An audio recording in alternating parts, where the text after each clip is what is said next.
Testing, testing, testing, testing. Boom. There we go.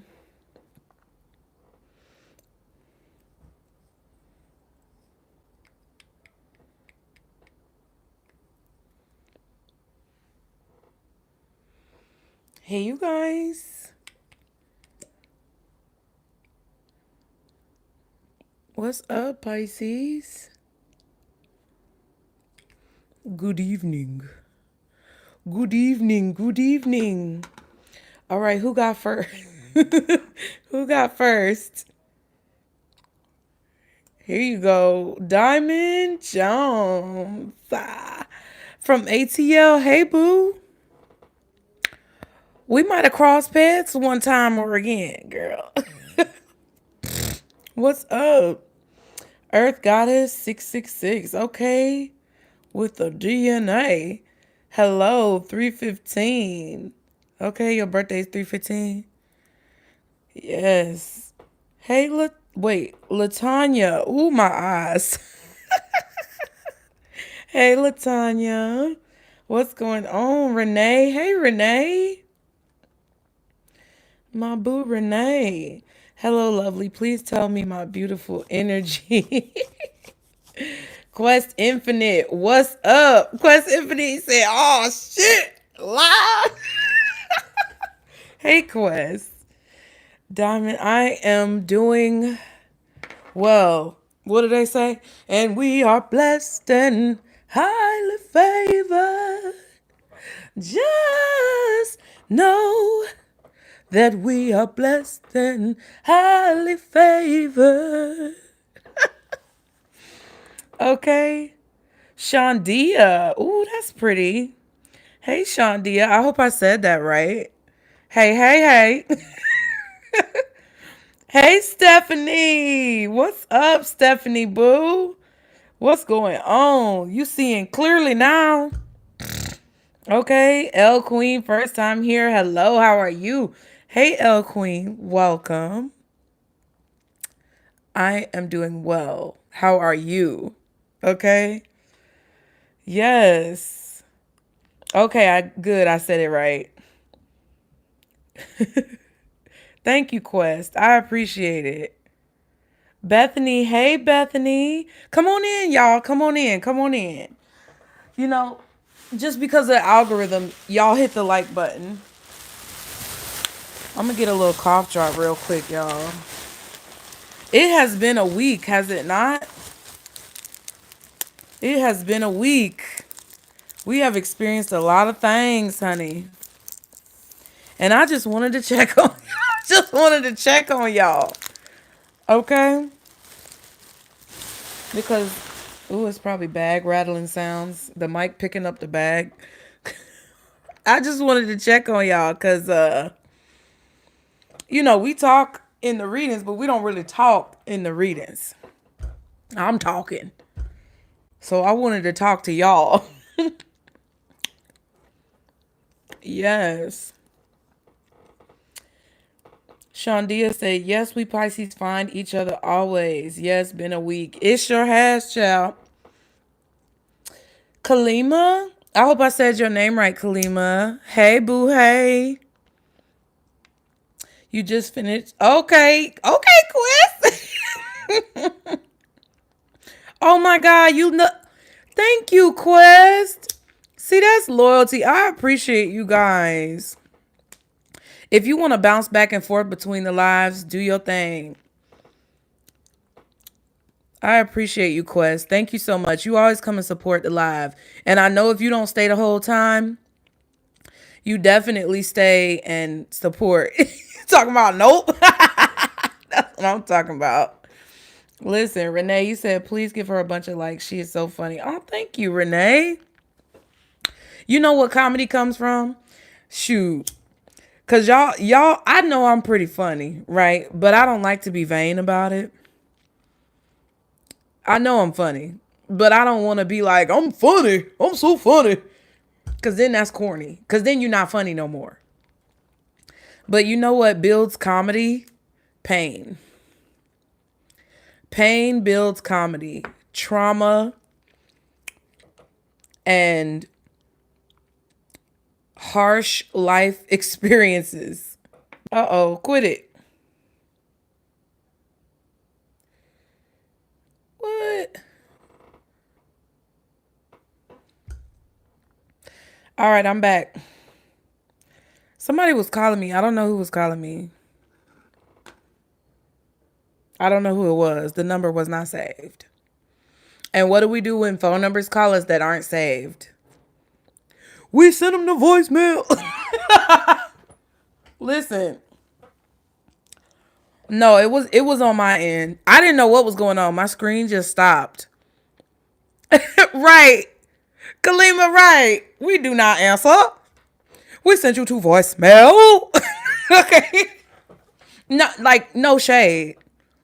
I'm just not going to take a phone call right now. You get what I'm saying?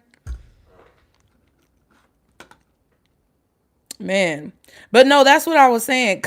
The best comedians are the comedians who have experienced pain and who rationalize pain in a different way. Comedians are a different breed. Like truly funny comedians have been through an excessive amount of pain and trauma. And they find some way to rationalize it that brings joy to other people, which if you look at history, at the best comedians, they're still very hurt. So I guess, Quest, you said, wait, hold on, let me go back up. Oh, thanks, Sean D. I'm glad you like the vibe. WN said, I hope everyone is great. Yes. Ooh, Daisha, hey, boo. Quest, you said, you're a master of comedic discretion. I try. Hey, Chloe. Hey, boo. Oh, my goodness. All my people. Ooh, that cough drop. It's one of the ones with the gel in it. God damn. That thing bit my ass back. Lord. Ooh. Child. Got all in my throat. But I guess that's the point, ain't it? Yes. Shoot, I thought it was on my end. No, it wasn't on your end. Yeah, we do not answer chat. Renee, the funny thing is they say Pisces is very hilarious.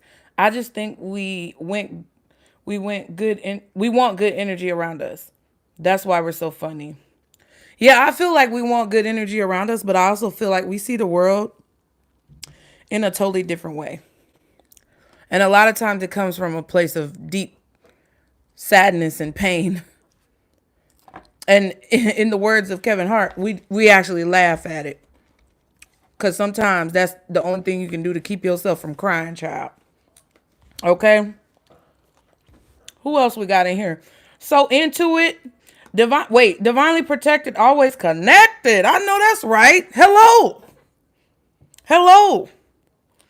So into it. Don't be shy. On hitting the thumbs up, everyone. Thank you, boo. We've been through a lot this week, y'all. Grace, our beautiful member, Grace. Thank you. Okay, you from Montana, baby. You better come through Montana. I hope you've been well. I hope you're enjoying the membership as well. Okay. Beautiful Aesthetics LLC. Oh, thank you. Thank you, boo. Okay, but listen, I wanted to check on you guys for real because we've been going through a lot of stuff these past few days.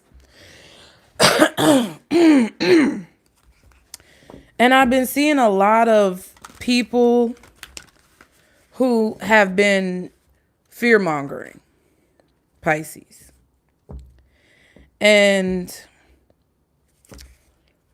man, there are a lot of things that I know that we all are dealing with. I know that we're all dealing with our healing. We're all dealing with our emotional states. We're all dealing with pain. We're dealing with ourselves. We're living through a lot of different energetic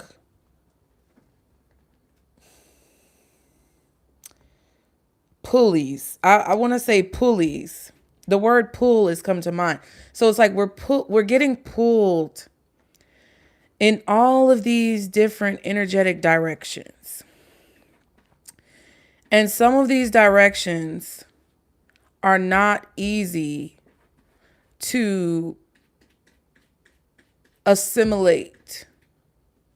Like, they're not easy to process. They're not easy sometimes to comprehend. And there's a lot of things, people, and situations that want not only like control over our energy, but kind of like governance over our energy. Have you guys been feeling that? Like the pull of different power sources, kind of like you're plugged in to different wall outlets at the same time, or like you're the outlet and all of the plugs are kind of trying to plug into you. Because that's kind of what I've been feeling.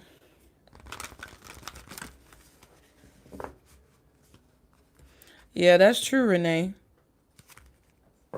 I'm glad you're good, Grace. You know what I mean? She said, hella weak for sure. Inner and outer. Yep. Still can't pierce the shark's skin. I know that's right. And that's the thing. That's the thing. It's like we're having to beef up our security, our spiritual security. We're having to beef up our durability to all of these different plugs that are trying to siphon energy out of us. And to be honest with you, if you are someone who, if you are someone who focuses on different aspects of what's going on right now, you're not going to be immune. You're just not. You're not going to be immune to that. So sometimes it's like we try to be so strong to withstand what we're dealing with. But there are times where we have to just kind of like take stock of ourselves and take stock of how we feel and figure out, are we okay?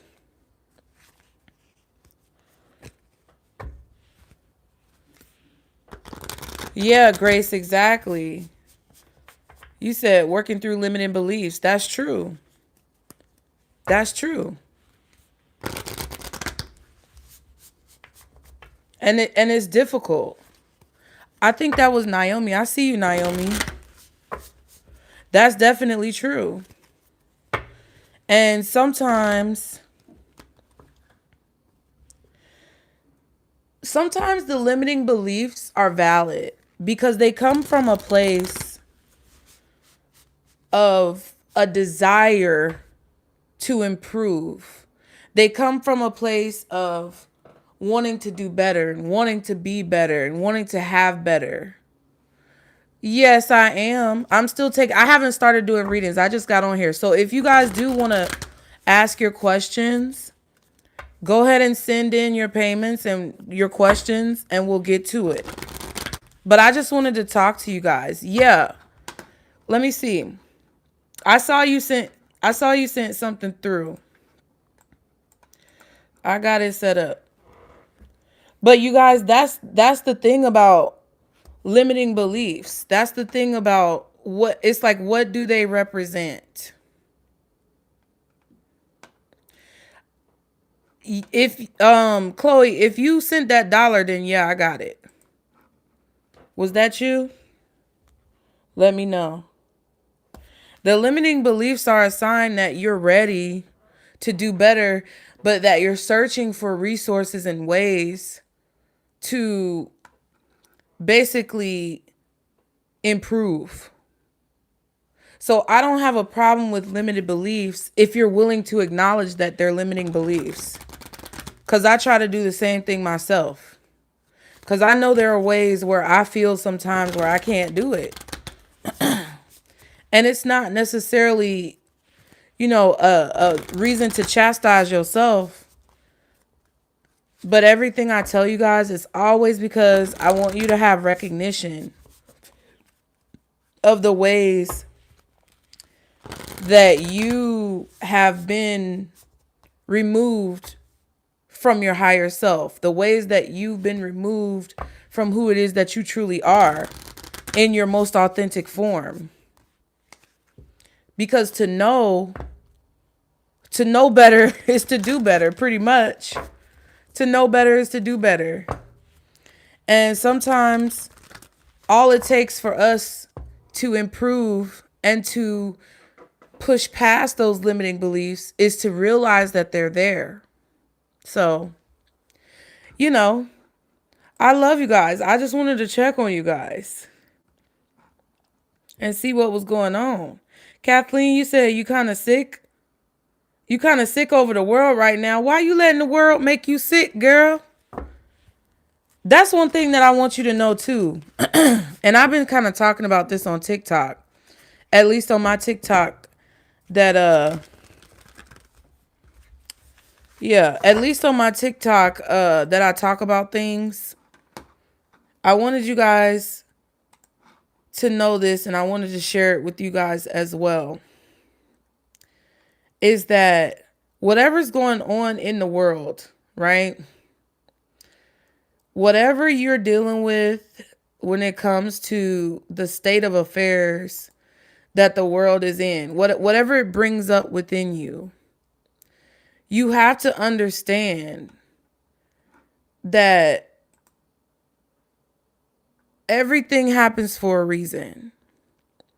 And I'm going to tell you this because I want to make sure that I'm paying attention to what I'm saying. So just give me 1 second. Because I just want to confirm.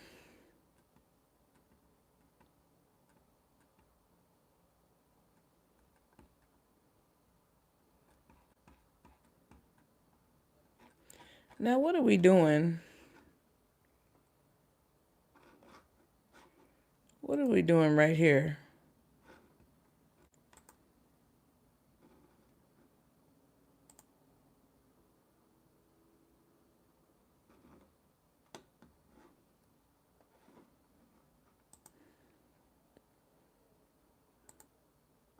Hold on, y'all.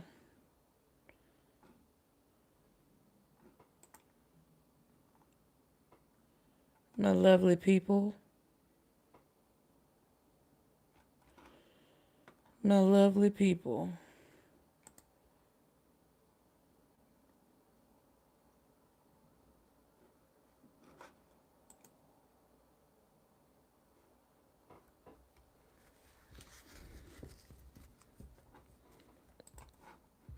Because I want to get to y'all's questions. Hold on. Because for some reason, I saw it on my phone. But I'm not sure why this thing is acting like this right here, right now.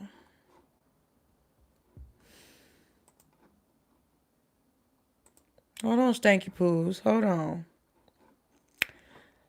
1 second. Hold on, y'all.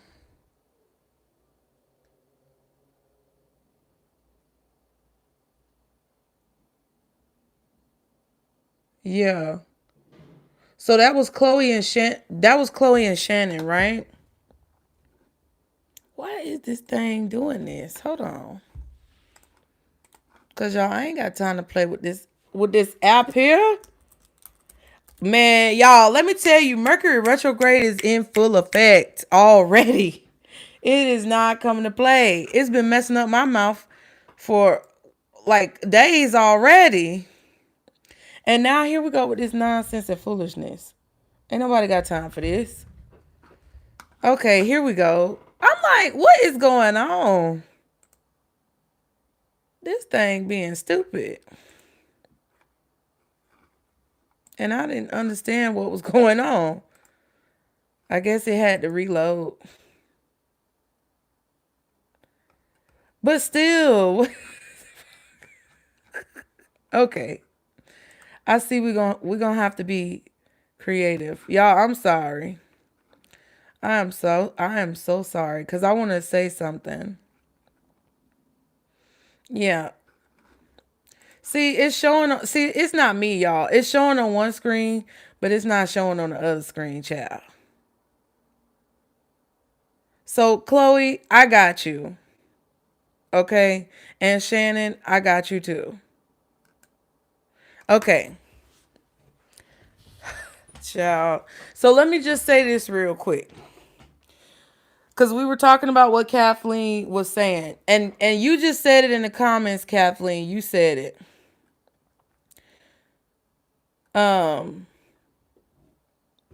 Because you were talking about being sick over what was going on in the world.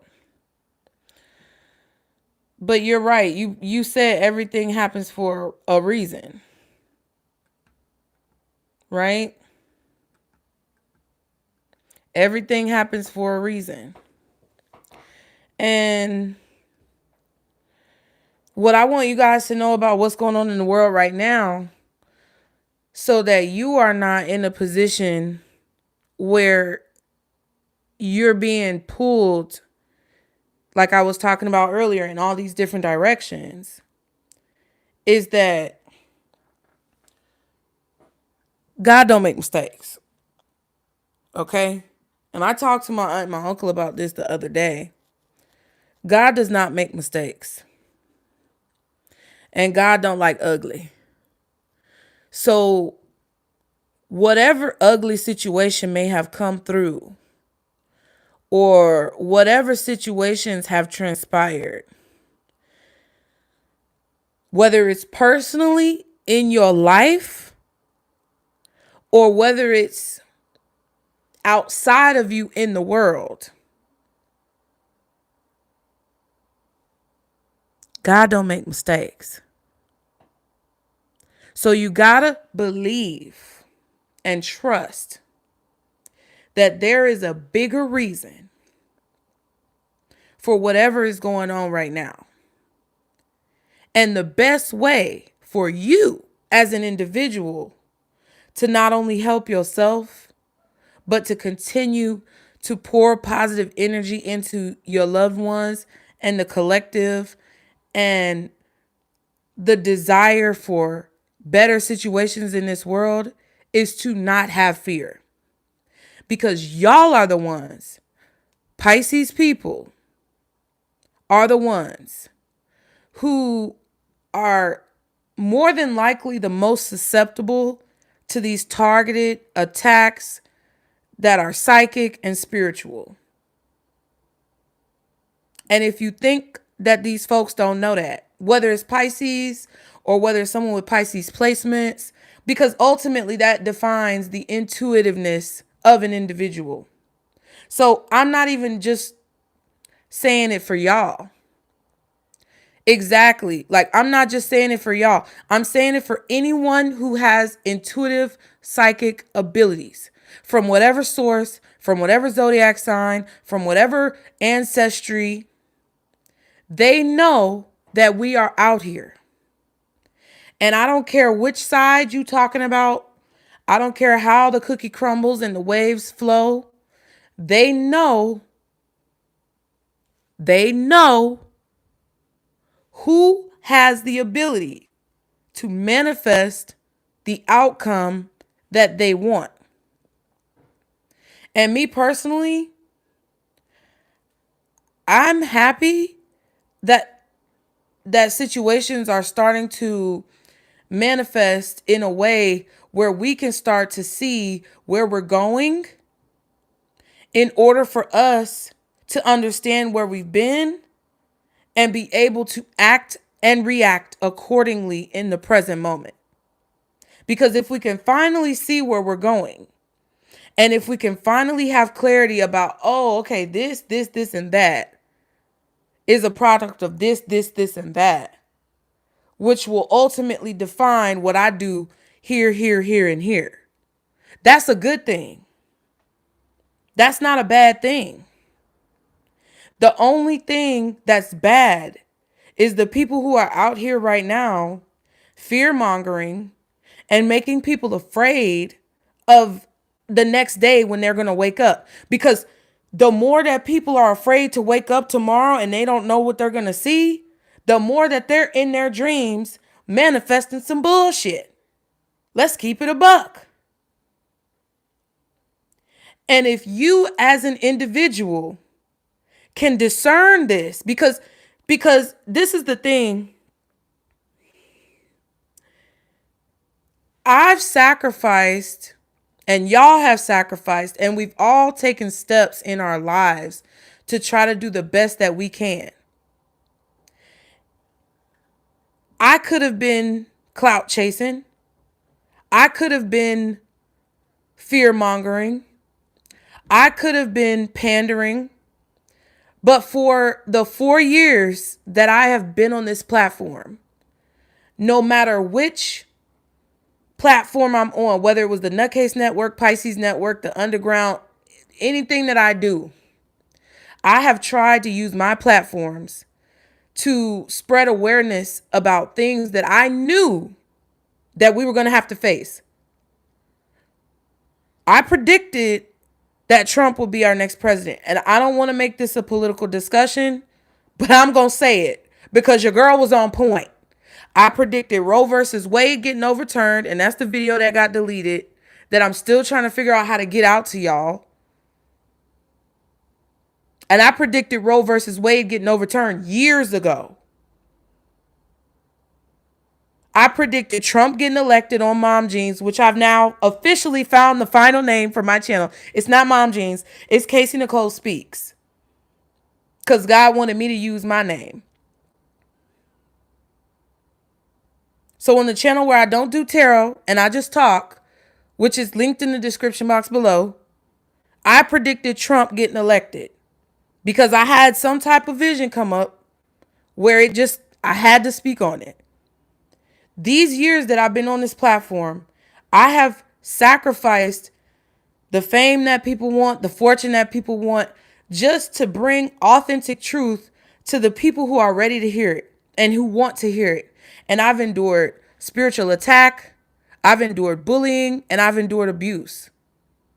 But one thing about it that I've gained, because it's all about what you can improve upon and gain and move forward from and evolve with. What I've been able to evolve with is the solidarity within my heart that those of you who hear me. And that hopefully some of the sacrifices that I've made to bring y'all the truth will help you in this time, because this is the time. This is the time that I've been telling you about.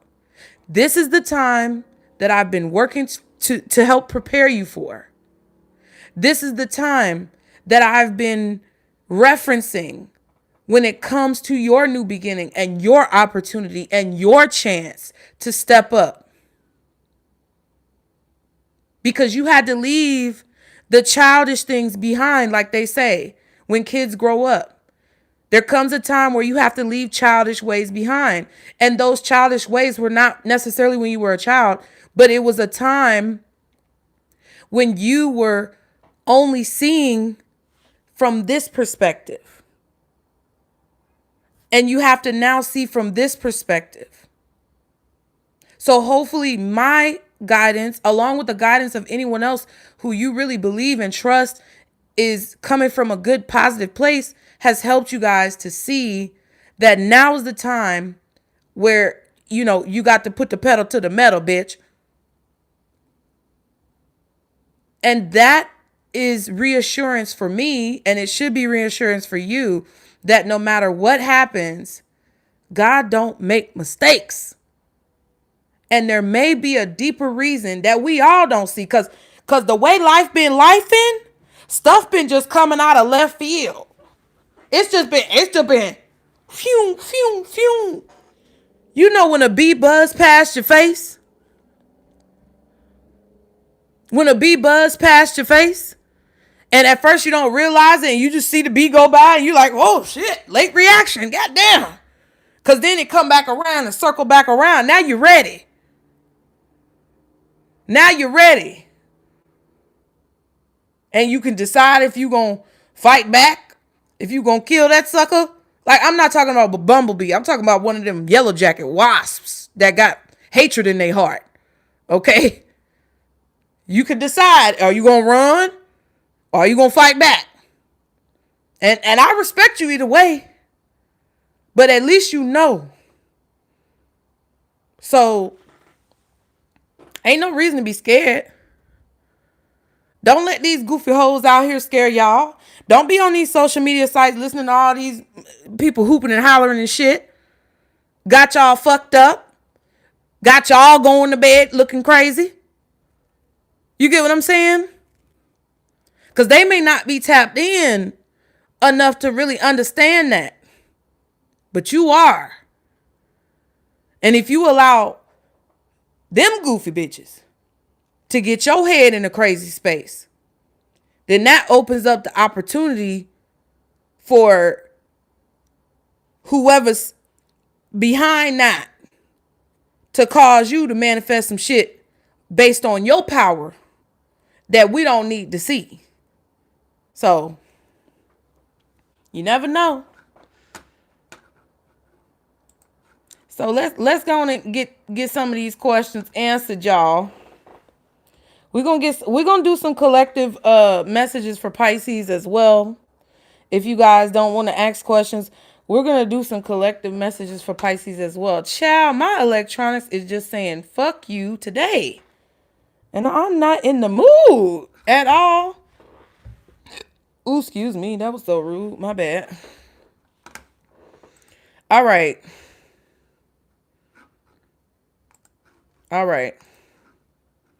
So we're going to get on up in there.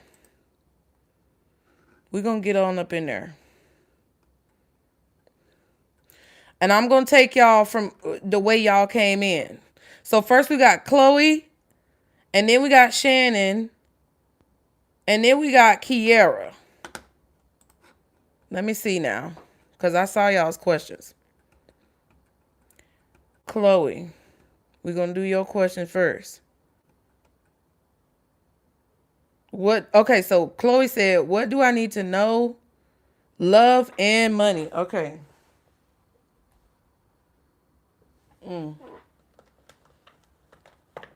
All right. And I'm going to give you Wandering Heart cards for advice, you guys. Okay. If I missed anybody in the comments, welcome. Thank you guys so much for being here. If y'all want to ask 2 for 20 questions, the directions are in the description box below. Oh, dang. Is the thing? Doggone it. It's wiggling. Because I think it's touching the desk. Okay, that's better. Okay. I didn't want it to be shaking the whole time. Okay, so Chloe. Let's see. Guardian angels, archangels, spirit guides, and ancestors of the highest vibration. Father, Mother, God, for Chloe.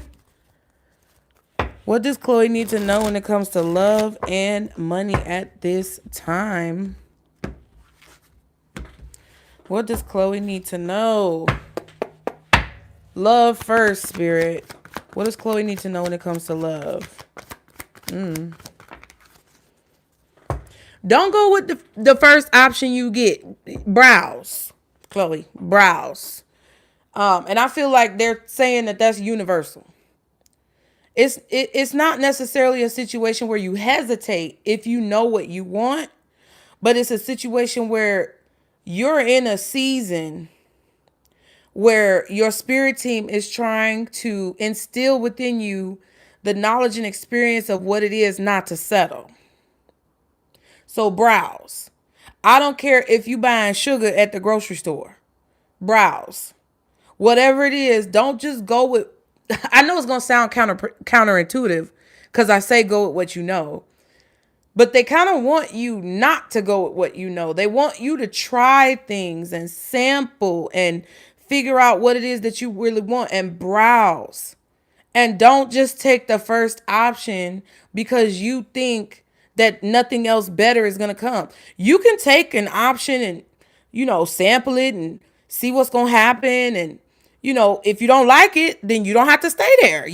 If you go and buy Kellogg's and then you find out you don't like Kellogg's and you want to change to General Mills, you don't have to feel bad about the box of Kellogg's that you bought. You just throw it out. Not in a negative way for people, but you do what you need to do and go get you some General Mills if that's what you really want. That was channeled. Now, what you need to know when it comes to love, you got the Page of Cups that popped out. What this is telling me is that whatever your vision of love is, you can have that if you'd like. Whatever you imagine it to look like, whatever you are inspired by, that's what you can have. The Emperor is at the bottom. You may meet an Aries or a Taurus because you have the Emperor at the bottom and the Queen of Cups. What you need to know is that this person could come in and introduce themselves to you in a way. I'm just trying to make sure I can see y'all's chat. This person may introduce themselves to you in a way where at first it comes off as very innocent. Okay. But overall, you need to know that you're in control of what you manifest and what you create. And you, it seems, have manifested this Emperor energy coming in towards you, because what it really looks like is this.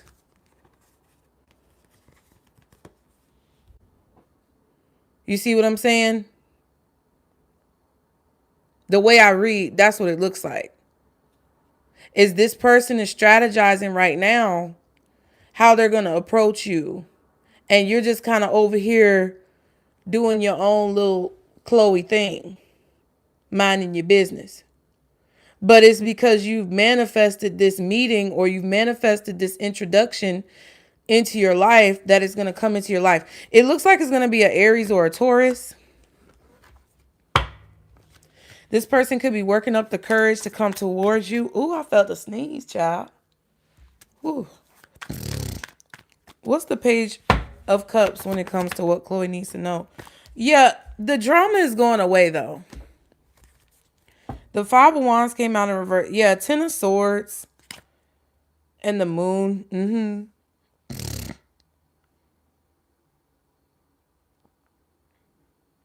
You've let go and healed a lot when it comes to the pain that you felt in your emotions. And what you don't see from that work, you see what I'm saying? You see what I'm saying? Relationships where you've been kind of like raked over the coals. Relationships that have tested your strength and fortitude. That's coming to an end. Because you chose to basically, it feels like with this Queen of Wands energy, there could have been a relationship where someone tried to put someone else above you, or they tried to put themselves above you. Whatever that drama was from that situation, it's no longer relevant. And I just heard a horn beep. I don't know if you heard it, but it's no longer relevant.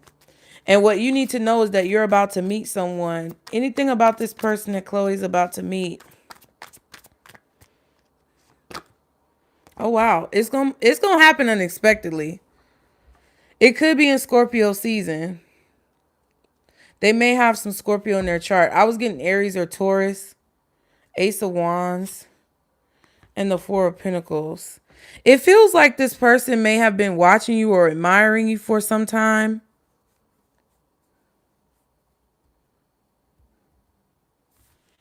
And you're probably going to be a little bit closed off with this person.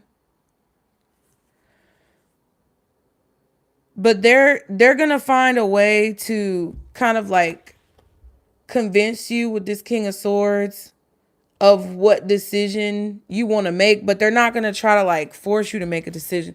It's like they're kind of going to plead their case and kind of give you reasons as to why you should pick them. Okay. That's what it feels like. But what you really need to know most of all for your own growth and development is the fact that you've overcome a lot and you've healed from a lot and you've gained a certain level of confidence in yourself to where you know that you don't have to chase, you know that you don't have to like bend your back. And your spirit team just wants to reinforce the fact that you can browse and peruse and try things, and that's okay. You don't have to just choose the first person that comes along, because you may feel this like urge to do that when this person comes along. And I'm not saying that they're a bad choice. And if you want to pick them, you can. But you have the option to choose, okay? Now, I'm just saying. Now, let's see. When it comes to, I think you said money. Yeah, let's do money. What does Chloe need to know when it comes to money, Spirit? What does Chloe need to know when it comes to money? Oh, you're going to have some good news coming in, Chloe. You're going to have some good news coming in. 3 of Cups. There's a celebration coming. Something, some seeds that you've planted are ripe. There's seeds that you've planted that are ripe. Oh, wow. The Emperor again. Jesus Christ. And the Judgment. Let me look at this. You're being pulled in a specific direction. There's a lot of masculine energy around you. There's a lot of masculine energy around you.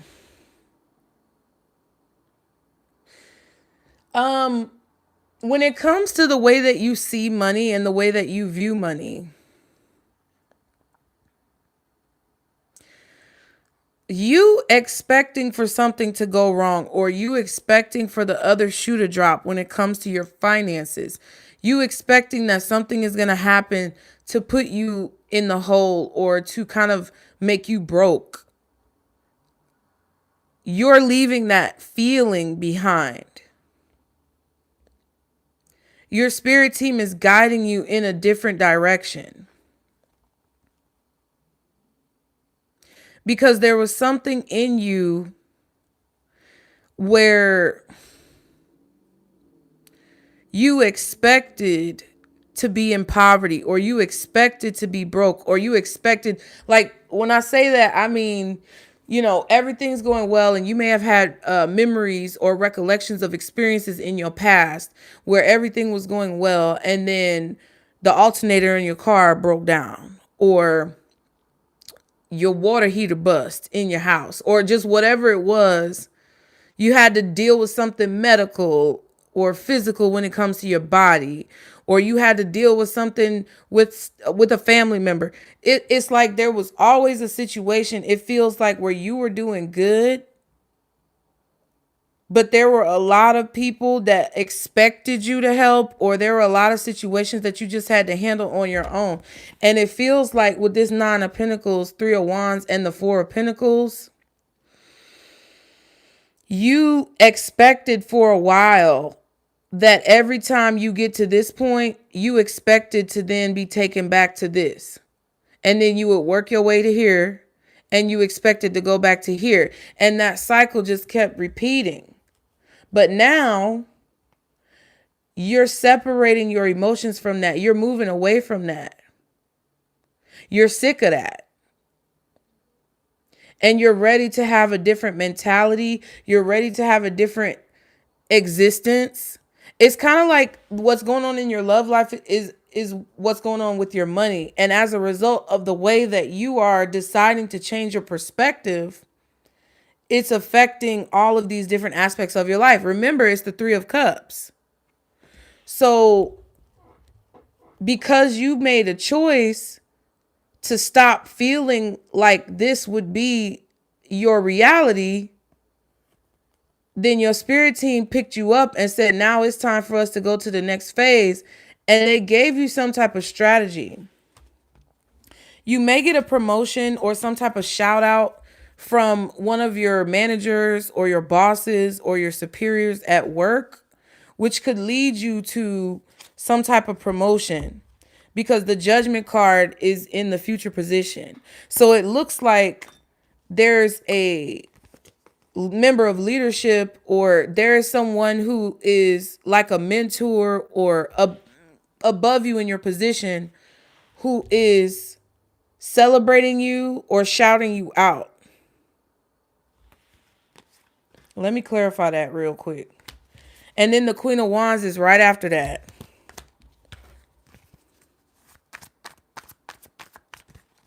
Let's see. What's this Three of Cups for what Chloe needs to know when it comes to money? Oh, yes. With the Wheel of Fortune.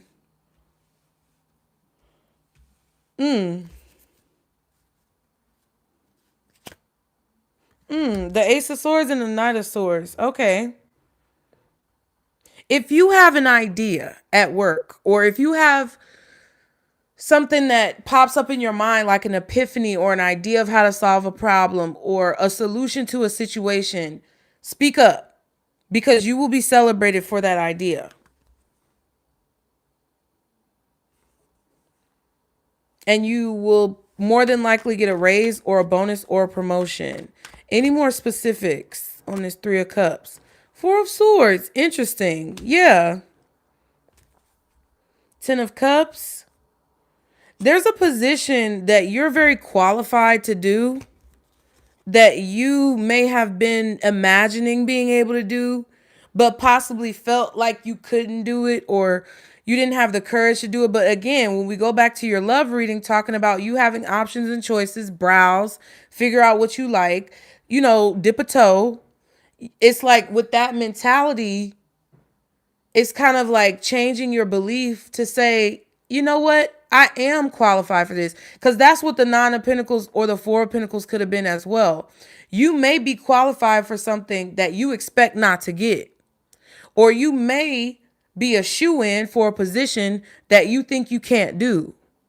And your spirit team is trying to tell you that whatever you're praying for or asking for or dreaming about or imagining being able to do, that you have the qualification to be able to do it. You have the knowledge to be able to do it. So they want you to speak up if you have an idea or if you have a solution or if you want a position.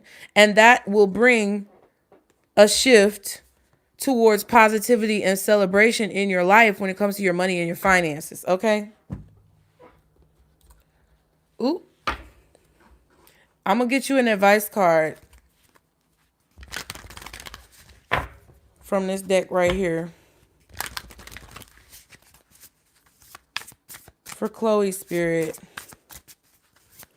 What is the advice for Chloe when it comes to what you want Chloe to know? Honor your word and solitude. Yeah. So basically, whatever you say you're going to do it. As you move forward, even if you face some type of conflict or challenge, follow through. Do what you say you're going to do, because you will be rewarded for that in the long run. And then with the solitude card, these are both sixes. Look, 15 and 6. As you move forward, June, I was getting Cancer energy with the Three of Cups. I was feeling like June was probably going to be significant when Cancer season comes around for this improvement in your money. Okay? But what you got to do is focus on what you want to see. So this solitude card is kind of coming in to tell you like, hey, take the time aside that you need to rest, to rejuvenate yourself.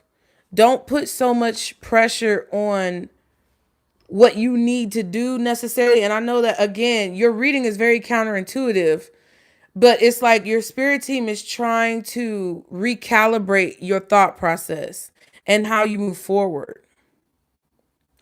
I also feel like with these cards, because I'm just going based off of intuition, it feels like your spirit doesn't want you to make too many promises that will put you in a position where you're burnt out or you're drained or you feel obligated to do things that you may not have the energy to do. Okay? That's what I got for you. Just do what you say you're going to do. And if you do what you say you're going to do, then you'll be successful. They just don't want you to burn out doing things that, you're overextending yourself with. And they don't want you to think that you don't have options or choices, or that you're not qualified to do something that you really want to do. Okay? Ciao. All right. I know that was long. We don't worry about it, y'all. Now we're going to go to Shannon. Shannon, I see you was talking about the retrograde. Oh, you're welcome, Chloe. Thank you so much. I really appreciate your support. You've been here for a long time, and I appreciate you being a moderator. Thank you. Okay. Now, let's go to Shannon. Shannon, the retrograde is messing with me as well. I know that's right. Child, it's already being mischievous. And if you guys want to ask a question, the description box has all the details that you need to put in your question request. Please be patient because I want to give everybody love and support. Thank you, Angelique. But if you do want to ask your question, the directions are below in the description box. And I appreciate you guys being here, okay? But let's see. Okay. Because we chilling, honey. Shannon said, what should I know about my career? And then you said, my full-time job, book writing. And then number 2, any relationship information I need to know. Okay. So let's do it for Shannon. Guardian angels, archangels, spirit guides, and ancestors of the highest vibration. Father, Mother, God, for Shannon. When it comes to Shannon's career, meaning her job, her full-time job in book writing. I'm going to pull one card for each. What does Shannon need to know? What should Shannon know about her full-time job, first of all? Okay. 2 cards came out. And what should Shannon know about book writing? Okay. 1 card came out. Now, for your full-time job, I'm not going to look at the bottom. I'm just going to go off the cards. There's going to be some type of loss that you have to be courageous and strong when you deal with it. I'll clarify it and see what the 5 of Cups is. But you're going to have to be strong and you're going to have to be courageous. What's going on with your job is basically a situation where your spirit team is testing you to see if you're going to be able to move on from something that you're already kind of sick of. You already sick of it. SICCUD. Sick of it. And you're kind of tired of you're tired of holding back how you feel with these people, okay? And it feels to me that you really want to give somebody a piece of your mind, but you're trying to be professional and you're trying to see if there's any way that you can salvage the situation. But with the 5 of Cups, it's basically saying it ain't no way that you can salvage the situation. The milk is spilt, the wine is spilt, and you ain't even want that shit in the first place. Okay? Hold on. Because I sense that it's some bullshit going on.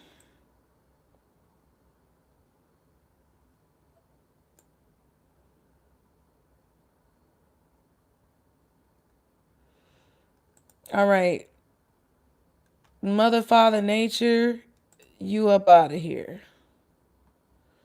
Thanks, but no thanks. So,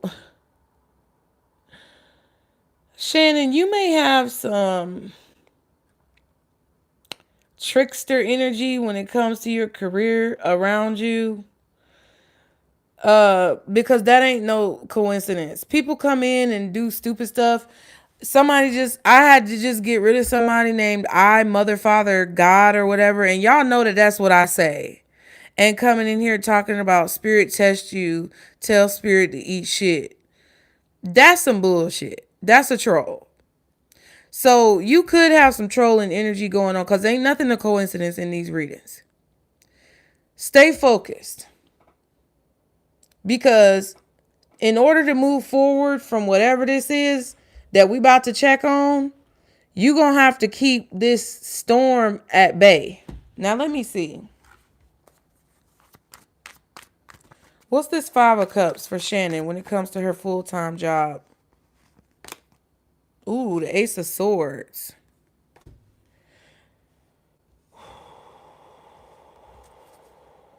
The Lovers.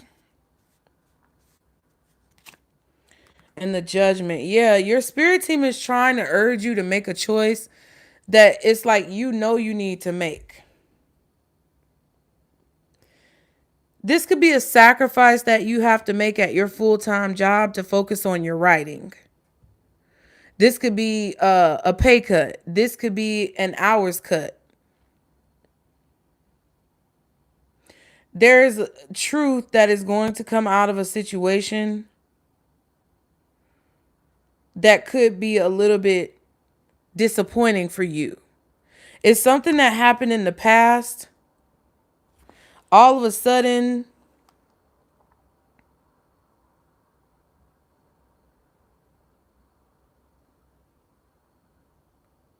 this could even be a coworker trying to say something about something that you said and spreading something that you said to somebody else, and then it gets back to you, and then all of a sudden the past is back. It feels like this is a big choice though overall though, because the Judgment card and the Lovers are both cards of you being called or pulled to make a certain decision because that's what your spirit team knows that you already want to do or need to do. What's this Ace of Swords? Yeah.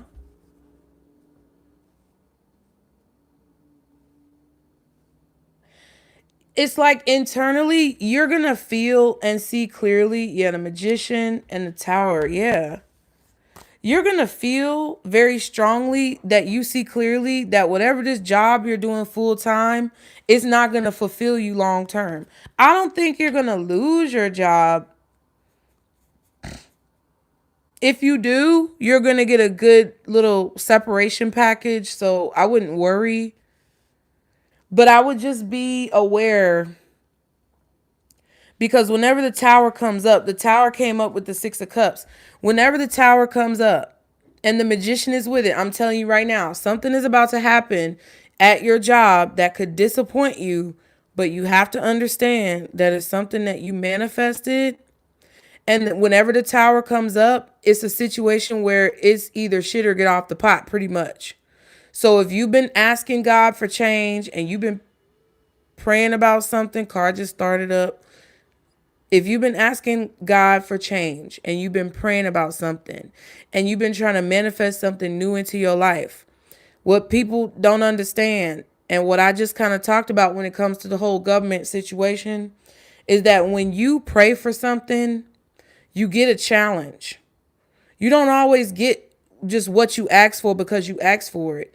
God is going to send you, source, whoever you believe and pray to, Most High, is going to send you situations that help you get to a point where you need to be spiritually, emotionally, mentally, physically, so that you can actually gain and have what you prayed for. So it feels like child, getting carried away. Feels like you manifested something within this Tower through your feelings and emotions and desires of what you wanted in your life, what would really make you happy. And you may realize in the near future and see clearly that it's not going to come from this full-time position. And it's going to take courage with this strength card for you to move forward from that. Yeah, you're going to have you're going to have confidence. You might have Leo in your chart. If not, you need to channel some Leo energy. Because it's going to take courage for you to move forward in the way that you need to get what it is that you want and educate yourself to have what it is that you want. Okay. Now, when it comes to writing, you're afraid. Point blank period. The moon card. This is what you want. It just clarified itself. So you're going to be unhappy at your job until you have the courage and confidence to take the steps towards writing. Yep. 10 of Swords, 4 of Swords.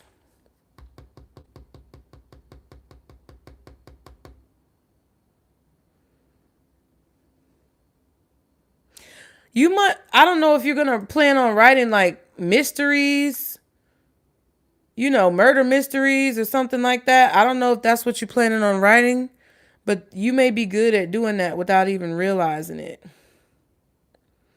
Doing like mystery novels and stuff like that, suspense, stuff like that. I'm trying to find, oh, I guess you deleted your question. No, I see it. There it is. Yeah. There could also be someone's passing. Dang, yeah. I don't know if you know someone who got murdered. It's either you gonna write murder mysteries or somebody passed. Because you got the 7 of Swords, Death card, 10 of Swords. First of all, Reader 101. If you get these cards together, that's an actual death. Grim Reaper comes. Boom. And then somebody dead. You know what I mean? So I don't know if this is like one of your ancestors that are trying to help motivate you to face your fears, to get what it is that you want. Or if you plan on writing like suspense novels or murder mysteries, or maybe that's something that you need to do. But,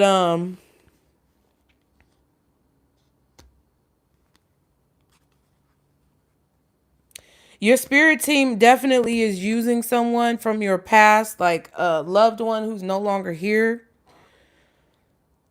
They're using them to communicate a strategy to you on how to change your situation to have what it is that you want. But you just have to face your fears and be courageous so that you can get it. All right. Now, that was a little that was a little deep. I don't know what was going on with that Death card, 4 of Swords, and the 10 of Swords. Any relationship information for Shannon, Spirit? Oh, hold on. I feel like I need to shuffle some more. You could be meeting somebody. I feel like you could be going out on dates. You could be meeting somebody. Or that may be what you want. What does Shannon need to know, Spirit, when it comes to relationships? Any relationship information that Shannon needs to know? 4 of Cups, 9 of Cups.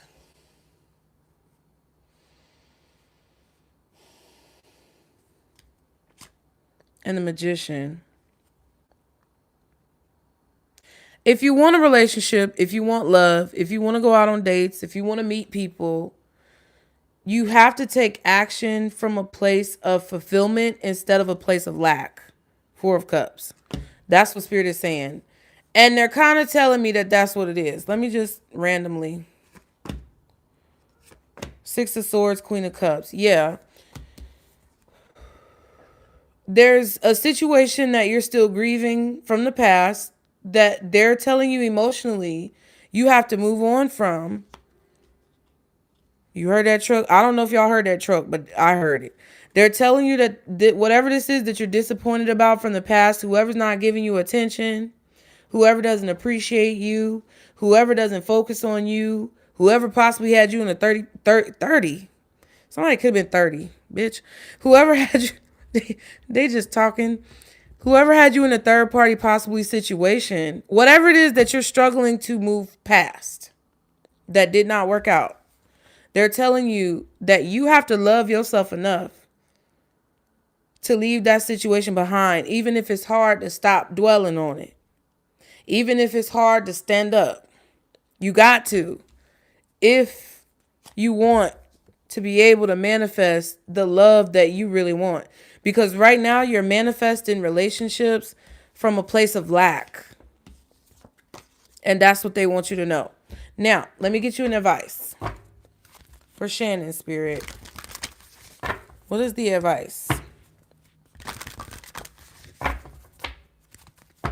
What you don't have, what they didn't give to you, what you feel like you could have done or could have had or should have, could have, would you got. You can't manifest from a place of lack.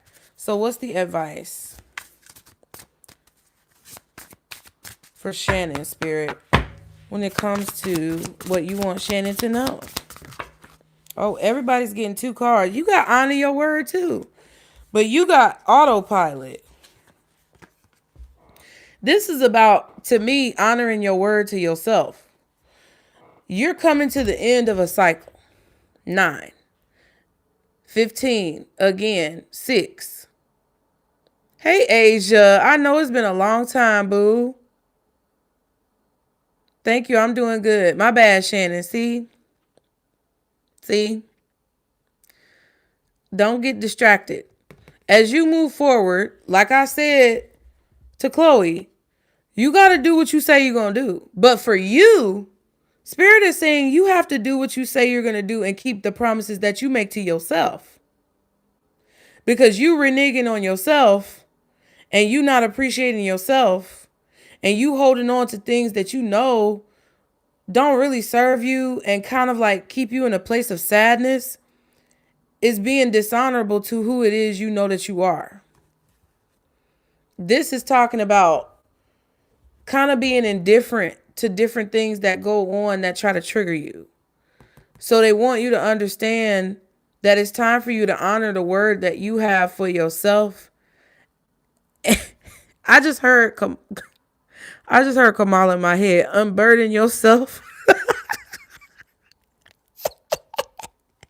They want you to unburden yourself.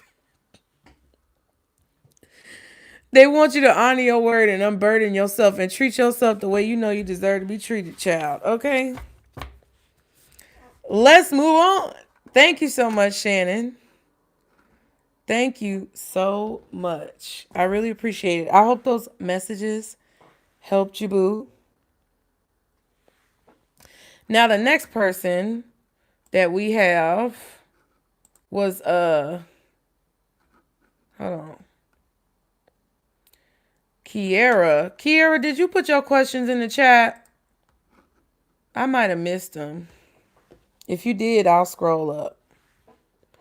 Is Kiera still in here? And after Kiera, we got Daisha. Okay, go ahead and put your questions in, Kiera. Go ahead and put your questions in.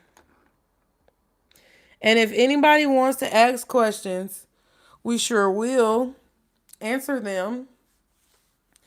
While Kiera puts her questions in, I'm gonna pull a card for collective Pisces. What does the Pisces collective need to know, Spirit? You're welcome, Shannon. You know I love you, boo. Thank you. Thank you, Miko Jack. Thank you for being you. For the collective of Pisces, guardian angels, archangels, spirit guides, and ancestors of the highest vibration, Father, Mother, God, release popped out before I could finish. Almost bit my mouth. The hell? Girl, you got in that water?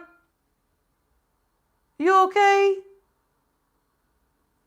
Y'all, I need to open this door. Goofy cats. Ugh. Oh, god dang. Oh my gosh. I had to open the door because it was closed too tight. Pisces collective, they want you guys to release.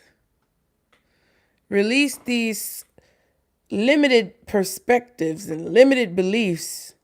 Whatever you're still holding on to has either outgrown you or you've outgrown it. God dang. Excuse me. Rebel. Ooh, look at this imagery. Is somebody releasing you? Oh. Because the fish are going into the ocean and then at the bottom, splash. Splash. And then look. Look. I know you motherfucking lying. Did y'all see this? Let me show you real quick.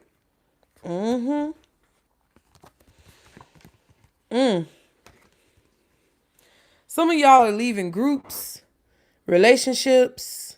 Some of y'all are leaving friendships, family situations, whatever it is. But do you see this imagery? There was somebody holding on to you. And we're going to get into this with the tarot a little bit later. I'm going to set this to the side because I'm going to dig into this a little bit later. Because it looks like somebody was being childish. And they were trying to keep you isolated or confined within this fishbowl. And they are either releasing you because they are maturing. Or you, now this could be you too. Limiting yourself. Because there was a wound that you didn't heal maybe from your childhood. But for some of y'all, I'm specifically getting a message where somebody childish was trying to keep you confined and restricted within this fishbowl to limit your mobility, to limit your perspective, to limit your freedom. And either spirit is forcing them to release you or they've matured enough to say, you know what, I need to go on and let this hurt go and stop fucking with Pisces. And then you fall into this water and then boom, cannonball. And then once you go under the water, you become this mermaid sea creature in your full true power. And you emerge back up to the surface as who it is that you truly are meant to be. Now, this could be a process that you've been experiencing over a long period of time. But it kind of feels like that's what this is. And it feels like a lot of you guys are finally releasing things that kept yourself in this fishbowl. Now, whether it started from you or whether it started from some type of inception of another person, because that word keeps coming up, you're finally letting it go and freeing yourself from this limited set of beliefs and taking the plunge into the unknown, you know, washing yourself in the waters of Lake Minnetonka, bitch, and doing what you need to do. And it's because you're deciding to do something differently. So we're going to put that to the side. Not an uppercut. We're going to put that to the side, and I'm going to clarify that with tarot after we get through a few more questions. Okay? First, we're going to do Kiera, then we're going to do Daisha. And if anybody else wants to ask a question, it's in the description box below on how you can do that. Now, Kiera boo. Let's see, Spirit. Ooh, hold on. Let me put them over there because I don't want that to fall. For Kiera, first question. Okay. Yes, Kiera, unburdened by what has been. Okay. I'm be saying that for a while because that was some foolishness. But my first question is, what is next in this new career path I'm taking as a financial advisor? Nice.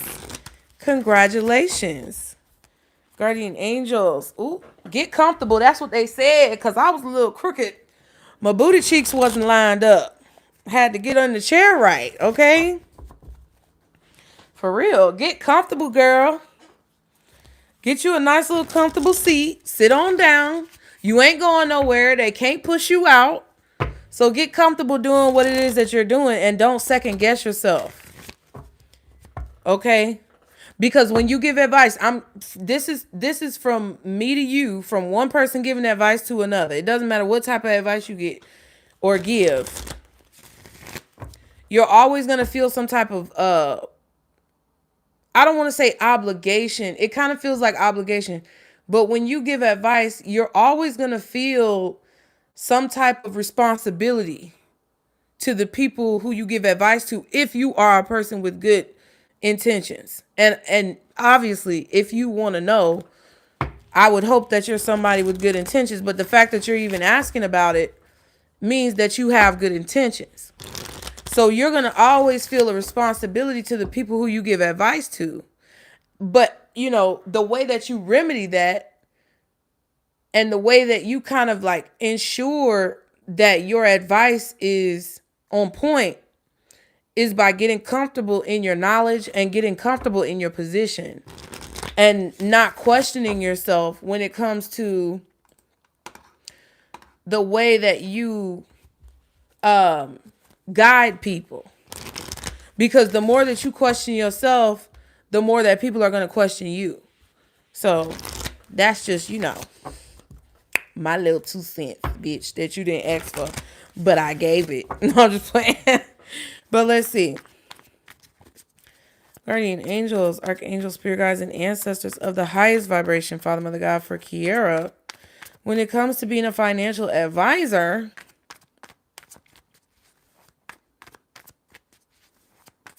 what's next for Kiera in this new career path? As a financial advisor, what's next for Kiera?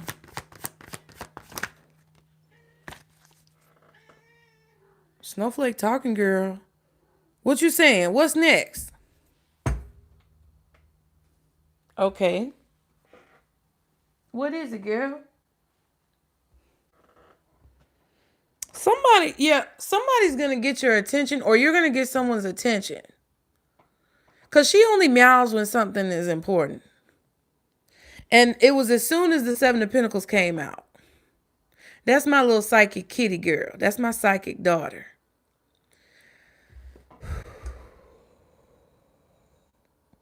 You're going to have to make an investment. You're going to have to be strategic, but more so, you're going to have to be ritualistic with what it is that you do. Showing up every day, being determined, being like consistent. That's the word I was looking for. Yeah, the Lovers and the 8 of Pentacles. Yes. So, if you choose to show up every day, all right, you're making good choices. This is going to be a successful position. I feel like people are going to love you. There's someone who's going to want to invest in you because they're going to see your work ethic, 8 of Pentacles at the back of the deck, and it's going to open up opportunities for you. But what it's going to take is for you to show up every day consistently, and not necessarily like on your off days and stuff like that. You know, you got to still maintain your self-care. But every time that there's something that needs to be done, they want you to show up and show out. And they want you to have consistent results or consistency with your process so that you can continue to move forward to the next step. Because by doing that, you're going to prove yourself to be someone who is trustworthy and knowledgeable in your field, and you're going to show people that you create quality work, or that you do quality work that can be trusted and is reliable and dependable. And that's going to be a portrayal of not only your work, but who you are. Because your spirit team with the 6 of Wands and the Lovers that I showed you, they're going to attract people to you in order for you to get more business. So just be patient. If it feels like the business is not coming in and your messages are coming through really clearly, like I don't really have to clarify that. But if it feels like it takes a minute for business to come in, Don't see that as a sign of failure. Don't see that as a sign of your inability to do what it is that you do. Just take that time to really focus your skills and hone in on your skills so that when people do start coming in, that you feel confident in what you're saying and what you're doing. What's the Seven of Pentacles? Just one? Yeah. Ooh, Wheel of Fortune, child. Okay. There are going to be fluctuations in this business. There are going to be times where things speed up and where things slow down. So you need to expect that when it comes to how you approach the situation and the mentality that you have. But as long as you believe that your hard work is going to pay off and you constantly show up at this, because I'm going to tell you, that's the mistake that I've made several times, is when things don't necessarily look and I can be transparent with y'all, child. That's the whole point, is for y'all to learn from my bullshit so you don't make the same mistakes, so that then you can come back and be like, yes. But when things start, for me, I have a tendency sometimes to catastrophize when things look bad, and then I start to do things that actually make things bad. And I have to learn continuously, because it's always a process, that sometimes when things look bad, it doesn't necessarily mean that they are bad. And so I can't stop my flow because something looks bad. I have to actually continue so that I can continue to maintain momentum. So, yeah, Ace of Swords and the Two of Swords. Yeah, so there's going to be something that causes you to feel like you're not on point. And we were just talking about being on point. Something is going to happen that disappoints you with the shift in maybe your earnings or your finances. That's going to make you feel like you're not on the right track. But your spirit team is telling you that that won't last. That you made a good choice. And you just have to continue to be consistent, okay? Now, the second question. Girl, did you delete the second question? What happened? Go on and put your second question in there, boo. Oh, okay, I see. I see it. All right, so second question. It's all right. Second question. Oh, okay, I see you changed it. Okay, no worries, no worries. Second question will be about my music, which is my side hustle. Okay, so what you want to know about it? How will it do? Okay. Let's see for Kiera's spirit with her music, her side hustle. Everybody should have a side hustle. And a side hustle to the side hustle. But it shouldn't be something where you killing yourself. How will Kiera's music do, spirit? How will Kiera's music do? Ooh. We got the Lovers in reverse. We got the Eight of Pentacles and we got the Two of Wands. Let me see.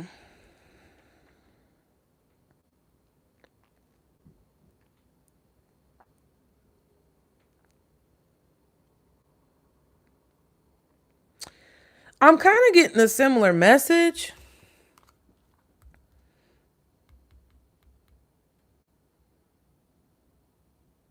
The Eight of Pentacles, Two of Wands. Let me just real quick before I say anything.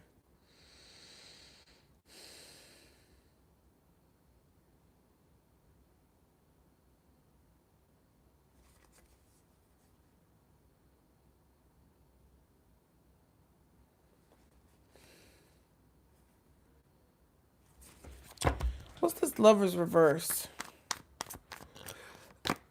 King of Wands.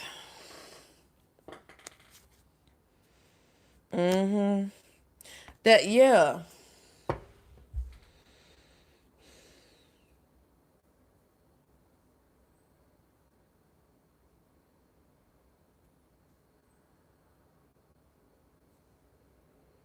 Yeah.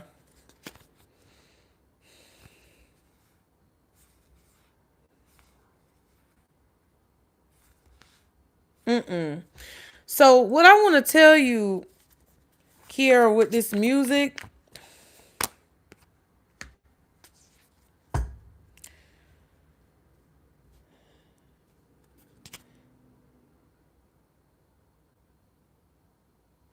don't listen to people who tell you that you need to do something. Like if somebody, like, okay, if somebody, because I was like, hold on, Eight of Pentacles, Two of Wands, what your music that you're working on, you're making a good decision to work on your music. You make good music. I feel like people like your music. When they hear your music, they like your music. What I did get as far as a little small message is don't let little setbacks in, like, you're kind of getting the same message for both of your career paths. I think sometimes you may have a tendency to let small setbacks define how you proceed, or you let a few disappointments throw you off your game sometimes a little bit, and your spirit team doesn't want you to let that happen, because the overall picture is that things are going well and they want you to continue to persevere through the ebbs and the flows of your process. But what I was also getting, I got in there a little bit, but what I was also getting was something a little fucked up, because it kind of feels like somebody with this King of Wands and this Empress, it's like with the Empress, you already have what you need and things are going to be going well. You already have everything you need. Abundance flows to you and through you. But there's this person, this King of Wands energy,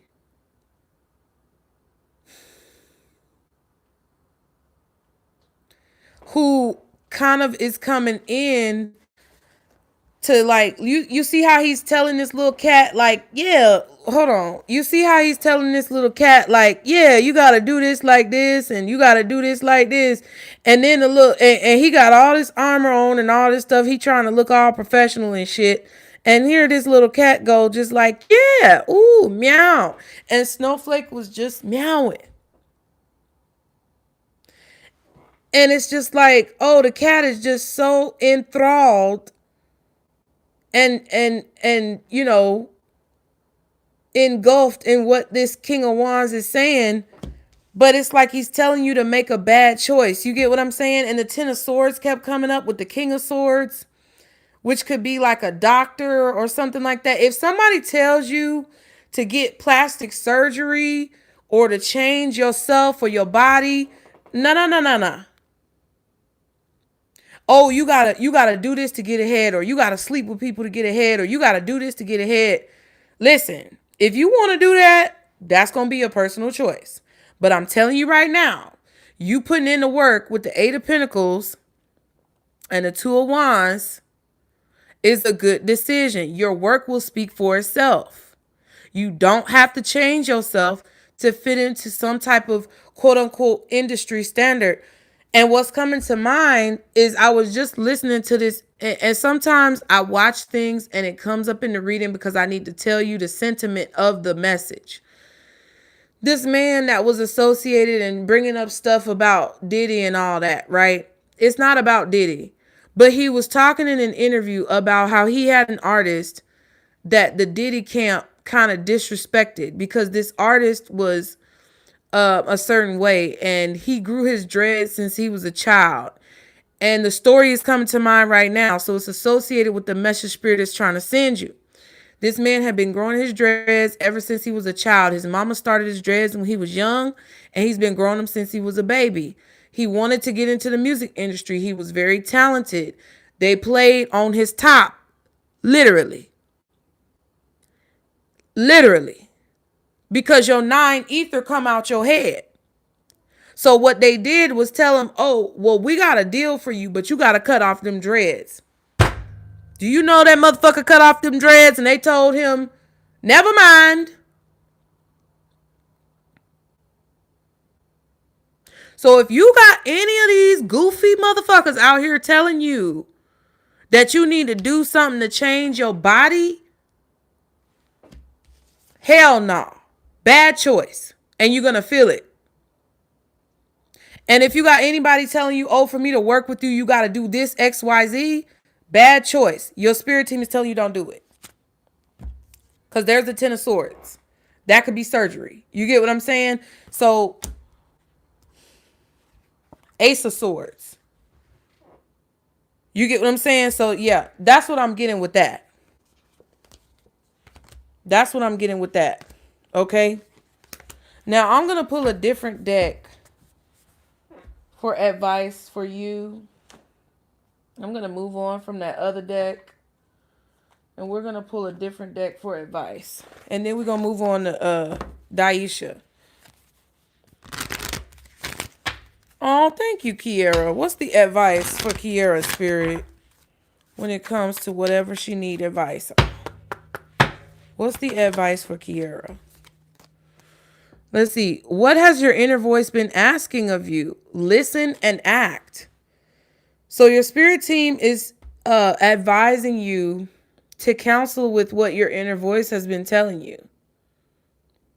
And if you haven't really thought about it very much, that's what they want you to do, is think about what your inner voice is telling you. Then listen to it and act upon what you hear. Okay? And that's throughout. All right? So let's go to... Ooh, excuse me. I almost dropped the cards.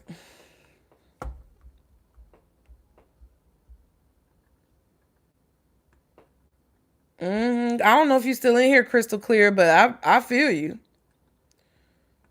Let's see. Daisha, I thought I saw your question in there, girl. Am I tripping? I saw your question in here somewhere.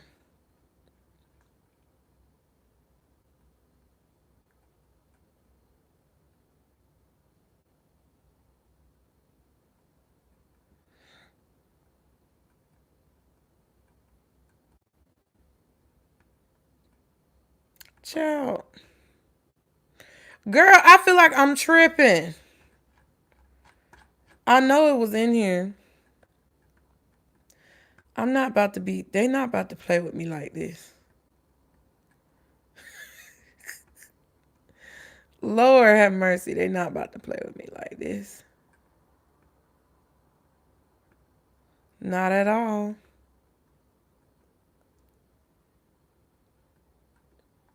There you go, right there.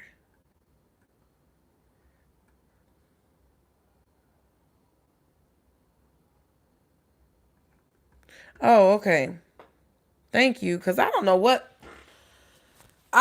going on with my eyes. I can't see. I can't see where you put it the first time.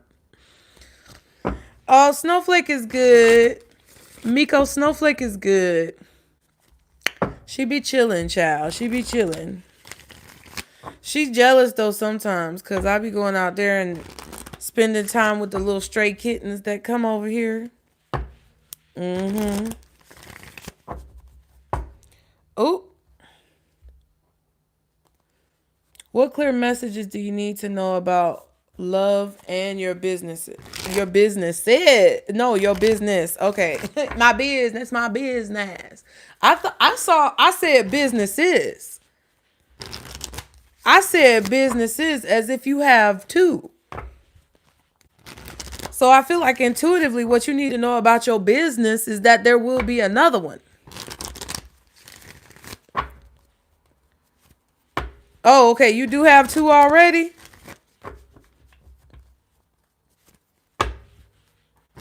Because I heard businesses.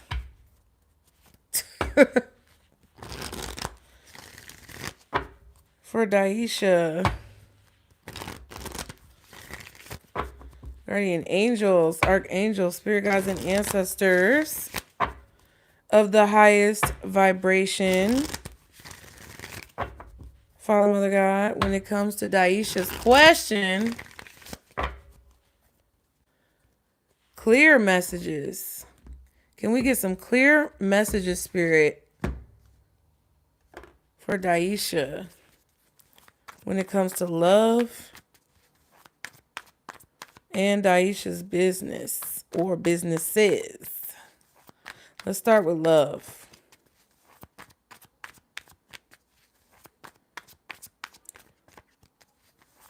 What are some clear messages about what Daisha needs to know when it comes to love, Spirit?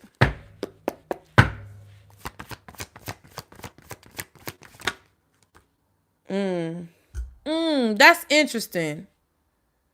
Mm-hmm.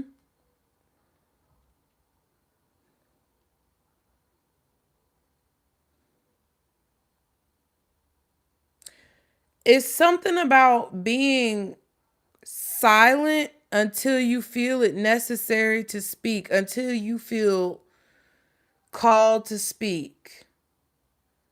And I'm not sure if that's about bringing something up or not, but you got the horn beeping. You got the 8 of Cups here that wanted to pop out. And the card that came out is the Ace of Swords. And right before it came out, I heard silence. Don't say anything. And then the Ace of Swords came out with this 8 of Cups.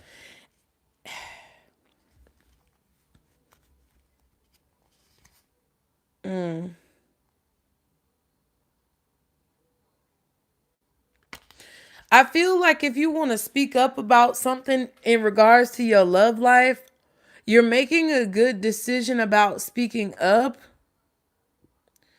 There could be some sacrifices that you have to make, or some what's the word? Compromises that come from you expressing yourself about this situation. There could even be legal things associated with this. I'm not sure what this is. But what I'm getting is a situation where your spirit team is telling you that you are supposed to speak up. You are supposed to speak the truth. And I'm going to take this 8 of Cups out. However, they want you to do it at the right time.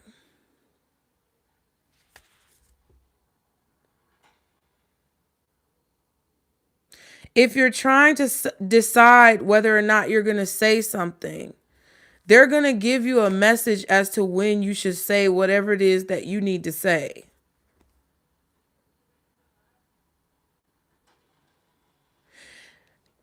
And if it's you speaking up because you're ready to make a move, they're telling you to be silent, or they're telling you not to say anything until you have all your ducks in a row to make a move.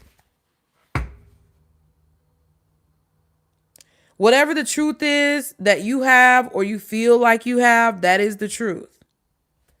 And I feel like whatever decision, you're making a good choice to move on from whatever you've been doing, whatever you're comfortable in.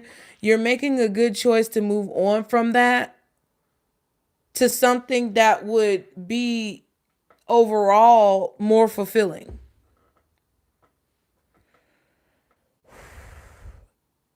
If you're thinking about like, it feels like you could be thinking about like moving or relocating.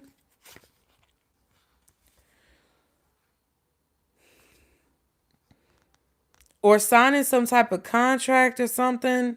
It feels like there's a legal aspect to this.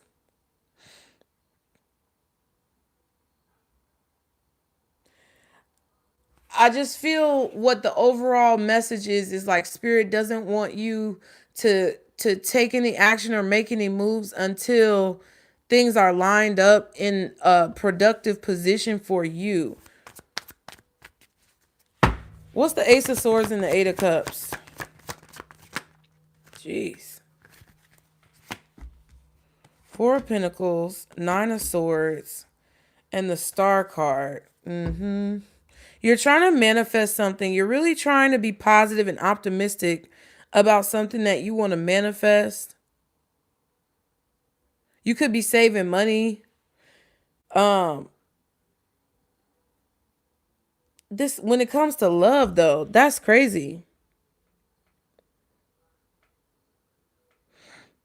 Yeah, the 2 of Wands again with the Queen of Swords. You know what the right decision is to make. I'm not sure what this is. I don't know what this is. But if you planning on leaving a situation, if you're saving money to do something and it's kind of like dicey, they're telling you, I was about to say look before you leap, and look at what's underneath the Queen of Swords. They are telling you to look before you leap. Don't say what you got or don't say what's going on until you're free and clear out of whatever the fuck is negative.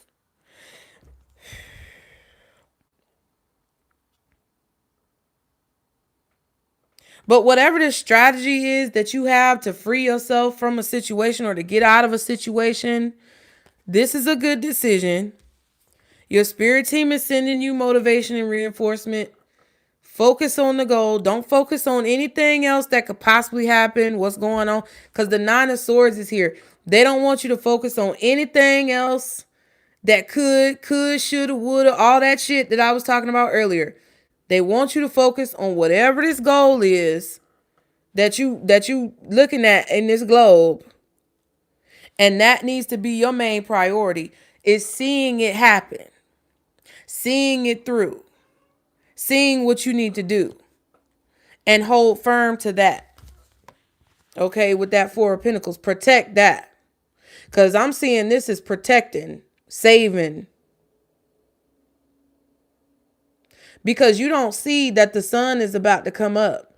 It may feel like the sun is setting and it's about to get dark and scary. But in reality, the sun is about to come up and show you that everything that you've been kind of focusing on to get out of something that don't serve you is the truth, or it's what you need to be doing.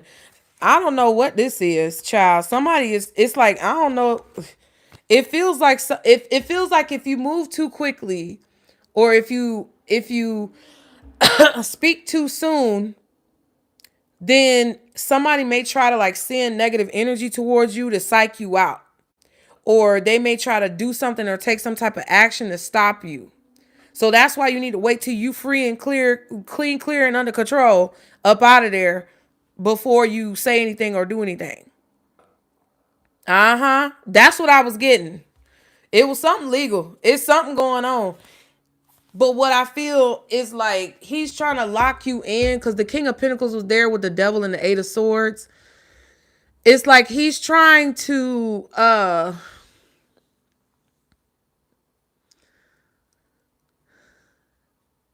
like on a spiritual level, he's trying to attach himself to your abundance, or attach himself to your wealth, or attach himself to your freedom, which means it feels like he's trying to re-implant himself into your new beginning.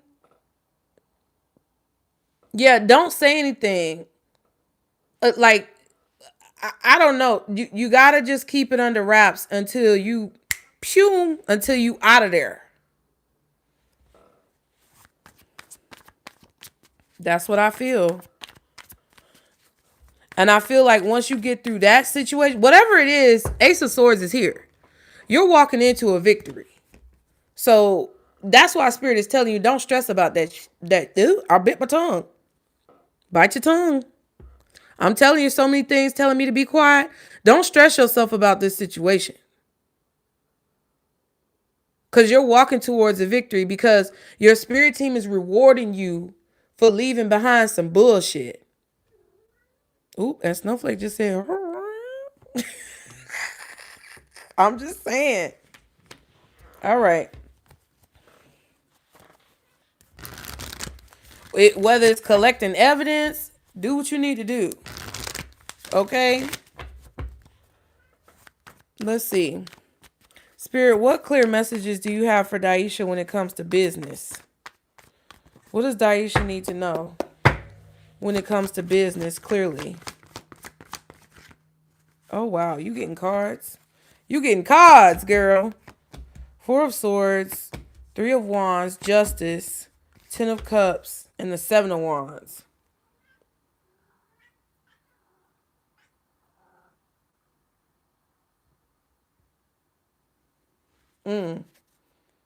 Three of Swords. Queen of Pentacles. You're just feeling a little tired when it comes to business.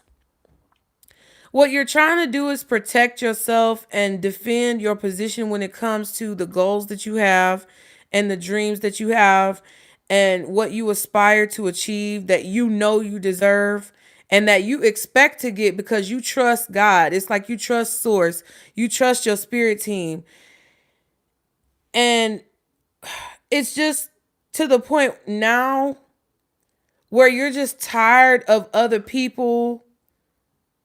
Exactly. It's like you're tired of other people getting in the way of what you're doing, but at the same time, you're also not trying to blame things on other people. You're trying to stick it out and do what you need to do because you want to protect your family. You want to protect what you love. You want to continue to be able to have some type of semblance of peace or strive to have peace in your life, which you know you deserve and that you expect that you're going to get. But it's like you're pushing through, you're pushing through, you're pushing through, you're pushing through, and you continue to have strength every day because you know that at some point it's got to end. At the end of the day got a goddamn end.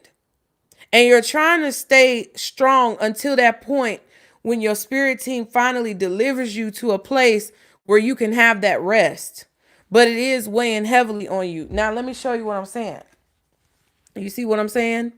I had it set up just like this. So you're coming from here to here. And it's tiring because you are getting kind of attacked. You are in a position where you're getting pushed into a certain, corner or backed into a certain corner. But you have justice here, which is like Spirit's way of kind of coming into the middle of the situation to say, hey, we're not going to ever give you more than what you can handle.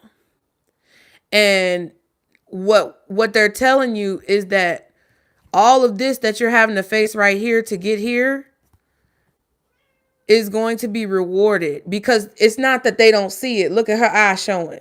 They see it. They see it. And they're going to give you what you deserve for the time that you had to push yourself with this 3 of Wands to get to this peaceful place. But it is very draining and it's very exhausting on you. So like you said, when it comes to you needing to rest, they don't want you to feel guilty about that. What's the advice though? What's the advice for Daisha when it comes to businesses? Yeah, there is a change that's going to come. You have to try to ride the wave though. Something is going to shift. Yeah, this cycle, there's a cycle coming to an end where now you understand kind of more about what you're doing a little bit more clearly. Some of the hats that you wear, you got to let go. So you might have to outsource some things if you can. You're going to have to be resourceful because the Queen of Pentacles was there. You might have to take off a hat. You got to let one of them hats go and let it fly away in the wind. Something may have to come to an end to create this shift that you want. But it's all in good faith for what you're trying to ultimately achieve. There may be someone here who wants to meet with you as well. Or some type of communication that you receive about an opportunity. Ace of Pentacles, 2 of Cups, King of Wands.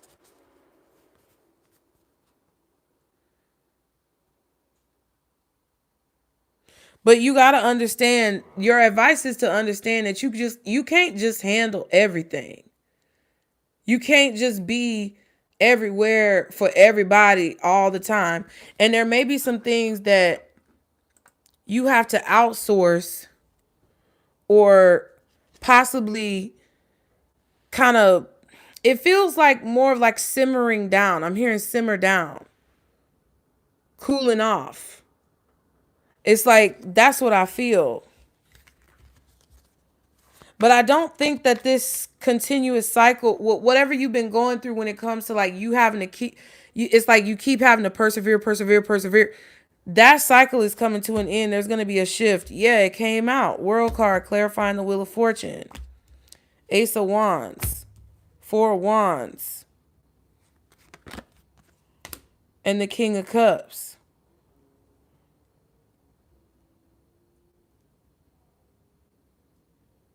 try to find ways to rest in between, because you're really taking control of this situation. I feel like you're in your masculine energy,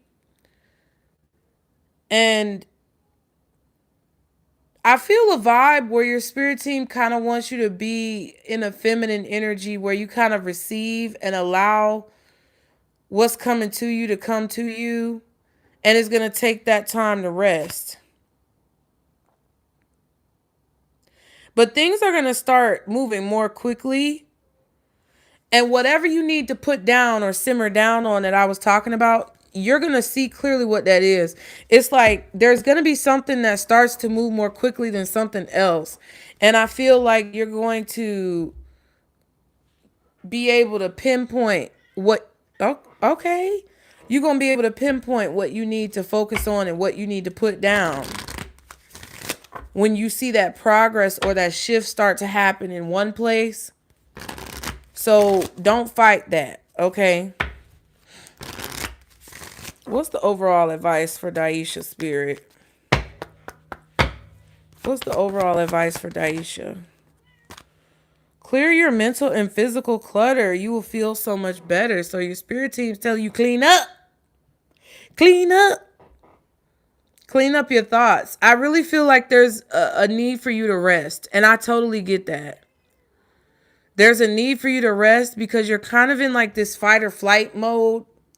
You're in this mode where it's like you don't want to miss any opportunities, because you feel like if you take any time off, or if you step back for any extended period of time, or if you even take a few hours for a break, you feel like you're going to miss something that you should have been there to get. But you have to remember that whatever you're meant to get or whatever you're meant to do is not going to miss you. Whatever you're meant to have is not going to miss you. And if there's anything that needs to leave, and I get it, girl, I'm doing this business thing, and it's so much shit that I told members, the lady who was giving me a whole bunch of problems trying to be all nice, nasty in the office, her ass is gone. I just got the email the other day that she done got kicked the bucket. Either she quit or she was forced to resign. I don't know. But I'm working with the maintenance man. I'm finna find out. But it doesn't matter, neither here or there. Spirit removed a person who was causing me a problem, but not because of me. It's because wherever she needed to go, whatever she needed to do, her time here was done. And in order to balance out the situation and make it fair for both parties involved, because I don't think she was even getting treated fairly, but she was taking it out on me and other people. So whatever needed to happen to balance out the situation, that's what happened. And I'm getting that with your situation, because it's kind of like the more you try to catch everything, the more you ain't going to catch nothing. A bird in the hand is worth two in the bush. So that's what I feel, boo. But clear your mental and your physical clutter. Take some time. Don't worry about what you're going to miss. Clean up. Get it smelling all nice like, Florida water and lemon zest and oranges. Get you some nice fragrances, some nice scents, even if you have to make them yourself. And you do what you need to do to clear the clutter around you so that you can clear the clutter up here. Okay? Thank you so much, boo. I really appreciate you. I appreciate all of you guys for being here. Oh, I love you too. Oh, I love you guys so much. I do. I just wanted to come on here and chill with y'all. Like, it ain't no big thing. I know sometimes you guys like to have the opportunity to ask questions, and that helps me. And usually I try to come on here and give y'all a chance when I know I said I wasn't going to do it this year, but that was more so like, I don't know. That was more so like a thing that I was trying to do in my mind to maintain a certain level of focus in the beginning of this year. Because I really had to focus in the beginning of this year. And now that I'm over here, we're flexible. But I appreciate you guys so much. I think what we're going to do before we go, I mean, if anybody else wants to ask questions, y'all feel free. It's Friday. I don't have to get up in the morning. But I do want to kind of clarify for Pisces who are still in here, these cards that we got a little bit earlier. I kind of just want to see a little bit about that, because that was very intriguing. I'm going to drink some water, y'all. Hold on. Because I'm getting...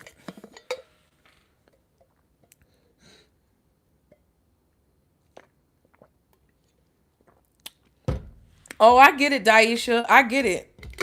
Sometimes people from our past overshadow the love readings because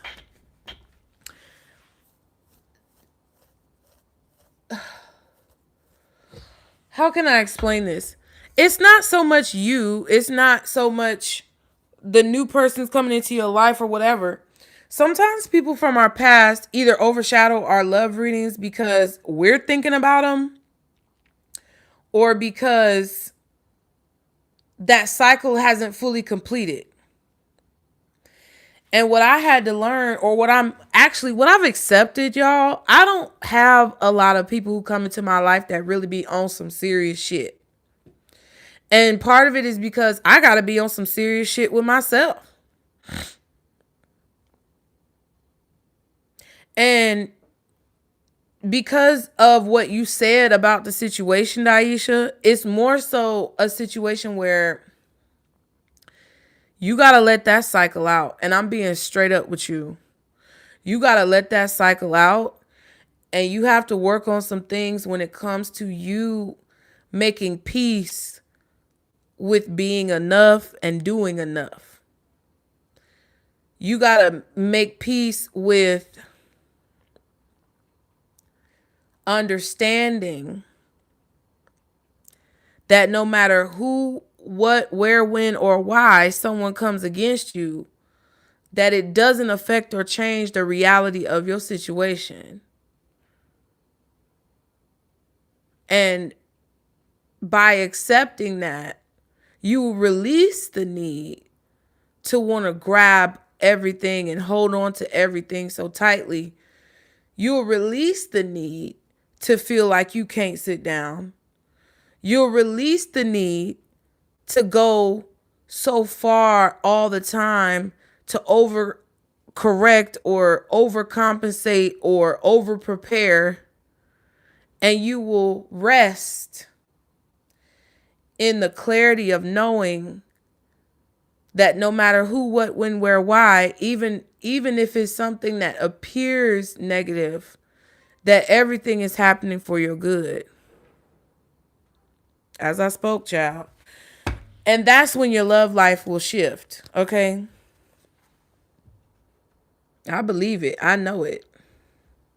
Now, this rebel energy release. So let me see, what is this release?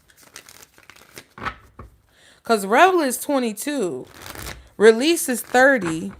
And the magic within you is 14. And for y'all, this is Pisces collective message we got earlier. Ooh, excuse me, y'all. I'm just gonna burp.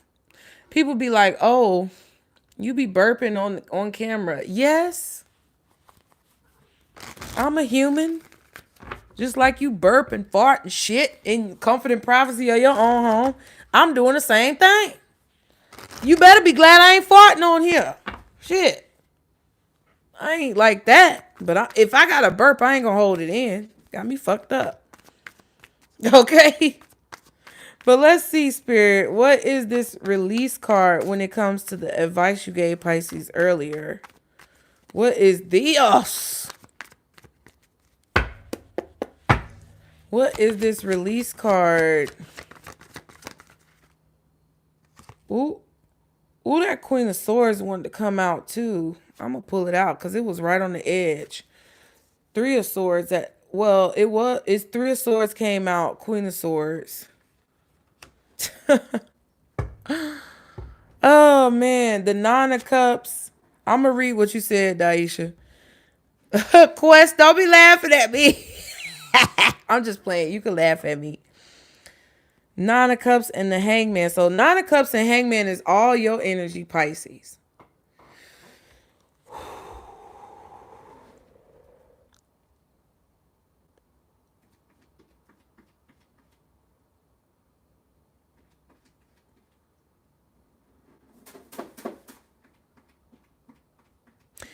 Interesting. I feel like this is okay, because I said earlier, either you're releasing yourself from something that you've been limiting yourself in, or somebody is realizing that they have to release you. Now, some of y'all could be dealing with an air sign, strong Libra. This feels like a Libra. And more than likely, it's a Libra feminine. This could be your mother. This could be your sister. This could be your aunt. But this person, this feminine energy is not negative for all of you. Some of y'all, this could be a boss that you have, a woman who you work for, who is not very happy. It feels like whoever this Queen of Swords is, Gemini, Libra, Aquarius, but feels like a strong Libra with the Three of Swords. Whoever this woman is, it feels like they're extremely disappointed about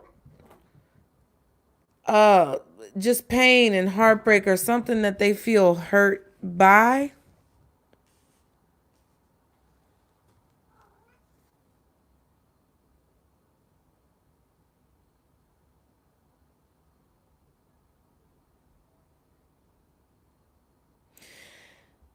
Now, if this Queen of Swords is negative for you and this is a person who has to release you from some type of hold that they've been trying to keep you under,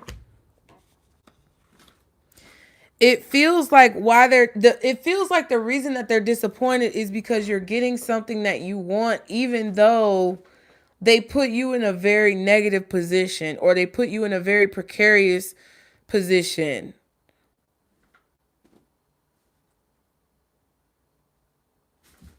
It's like, even though you're in this hangman position, it's actually helped you.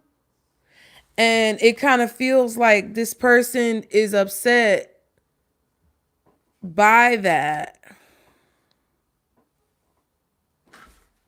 This could also be somebody who may have put you in a position to where it's like they were trying to back you into a corner or force you to speak about something, force you to say something.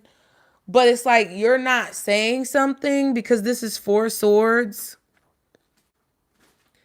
So either they're not saying something about how they're upset with you, or they're upset with you because you're not saying anything to them.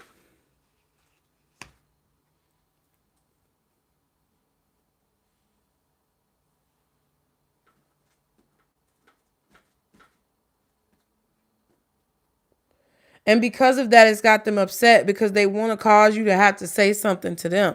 Now, I also feel that you want to speak truth and you want to speak like, okay, when people say truth to power or whatever they say, it's like you wish or desire for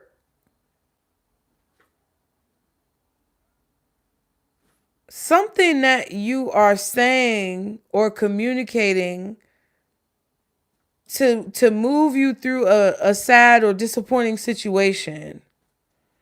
But it's like you're realizing that in order to get what you want, you may have to change your perspective. And there's nothing wrong with that, because that's kind of what I meant when I said you could be releasing yourself from some type of bondage.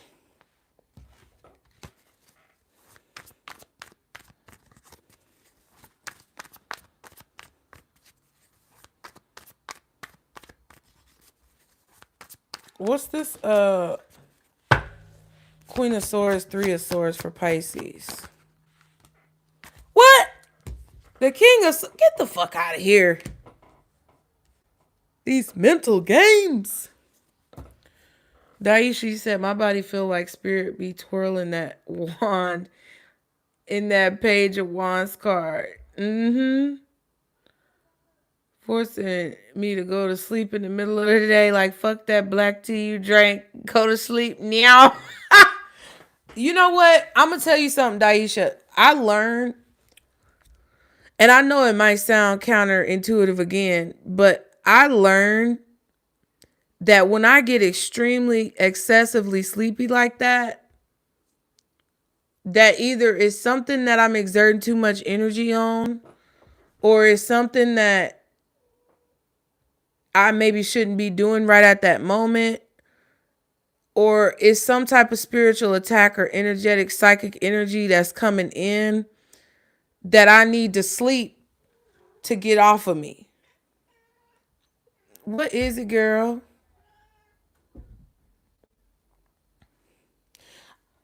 That's what I learned. Because I know what you're talking about. I be done drink a whole cup of coffee, tea, whatever. And I will just feel, I'll be sitting here and I'll be like, dang. And I'll just be tired as fuck. I'm not tired right now. But I will sit here and literally feel like my eyes are heavyweights. And I'll just be nodding off, trying to stay up and do what I need to do, like in the middle of editing a video or something. That's why I got on here and went live, because I went through and edited all the like dead air and stuff out of some videos that I'm doing. And I was just like, damn, I want to keep going, but I had to break up the energy. And sometimes when you got to go to sleep like that, it's because you need to break up the energy. Just saying, don't fight it. Because sometimes if it's some negative energy coming towards you, coming at you that you can't see, that sleep will knock that bitch right out. And then you'll get up. Maybe you'll get up hours later and start working again. Maybe you'll get up the next day. But it won't feel the same as if you were to force yourself. So, Ace of Pentacles with the King of Swords. Child, I don't...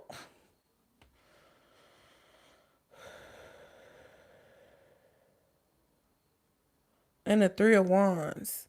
Hey, Leah. And the Three of Pentacles.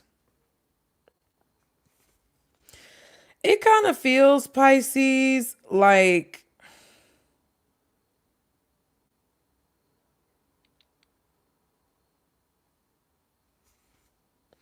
somebody's expecting to work on something with you.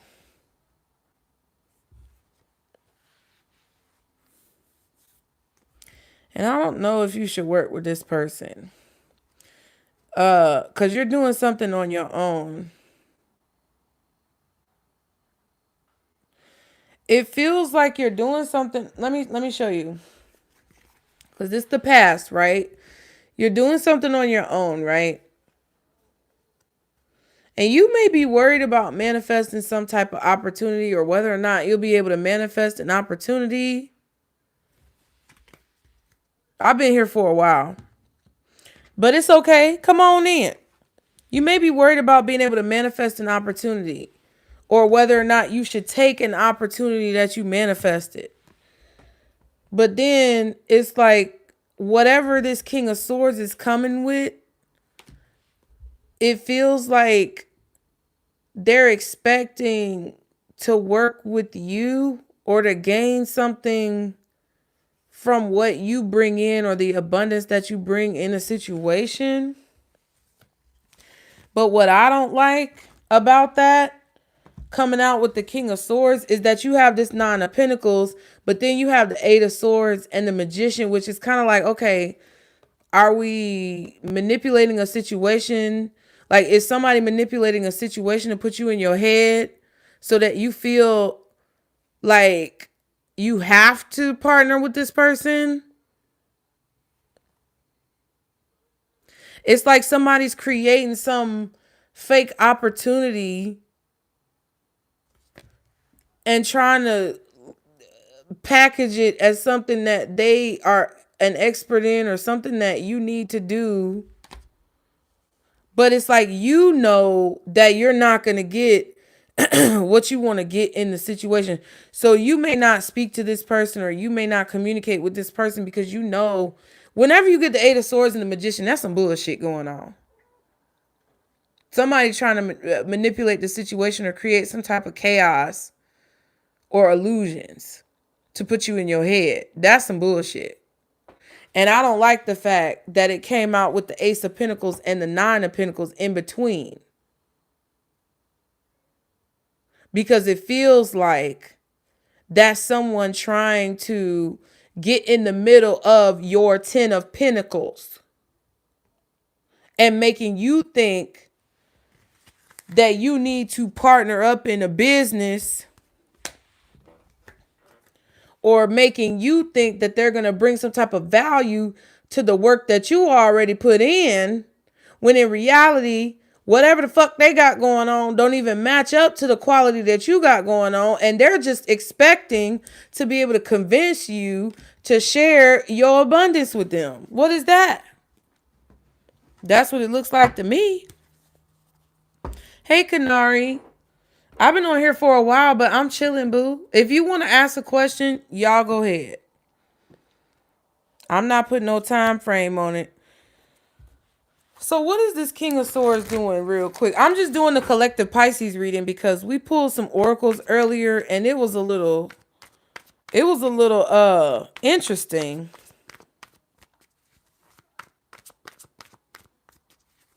What is this King of Swords doing? And this is none of your energy. So I don't know if this is your mom and dad. I don't know if this is your friend and your friend's husband, your friend and your friend's wife. I don't know if this is your brother and your sister, your brother's wife, and what. I don't know who this is. But these are either professional or platonic relationships, or this could be someone from your past, someone who you have a platonic or business relationship with, or someone who wants to have a business relationship with you. But I was getting that vibe of like the Queen of Swords could be you. The Nine of Cups and, the Hangman came out at first. So it's kind of like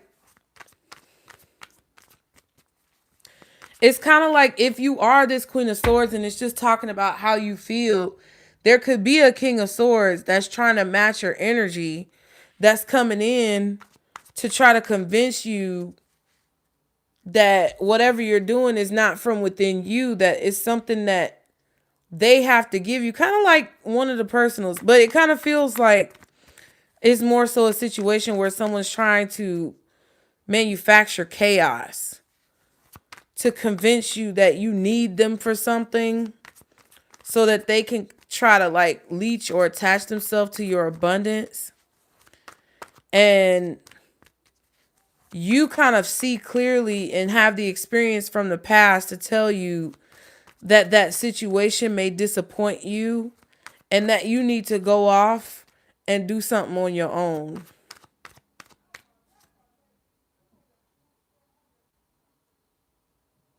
I just heard something outside. Hey, Bridget. What is this King of Swords doing? Wait. What is this King of Swords doing? Nine of Cups. Three of Pentacles and the Ace of Swords.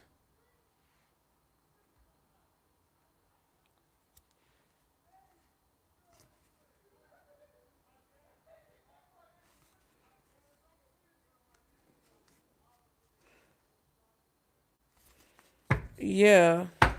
What is this King of Swords doing? Six of Swords, Temperance, Nine of Cups,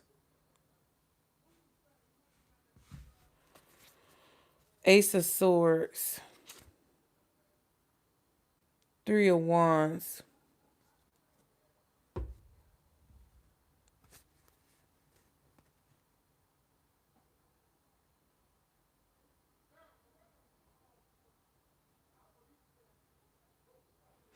Now, for some of you guys,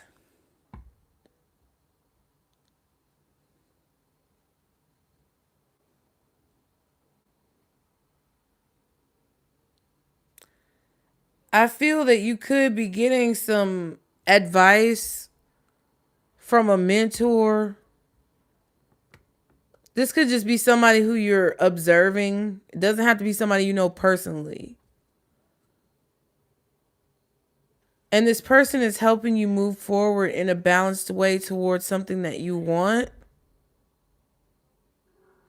Because you're telling this person something about what you're disappointed in. And they're letting you know what you need to get rid of in order to stop being disappointed. I don't know what that is. This could be some type of legal advice. This could be some type of just mature experience, strategist experience, something like that. Yes, girl. Where are you? No play. Girl, you be talking and then you disappear. I don't know where this chat. Yeah.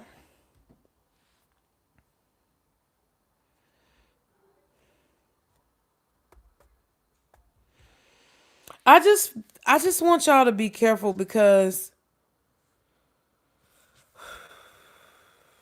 you know what it is that you want, and I feel like you guys are moving forward in a balanced way.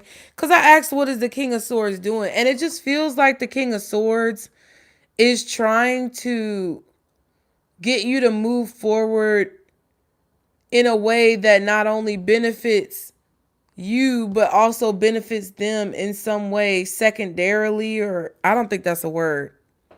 Simultaneously. But it's like you already have the truth.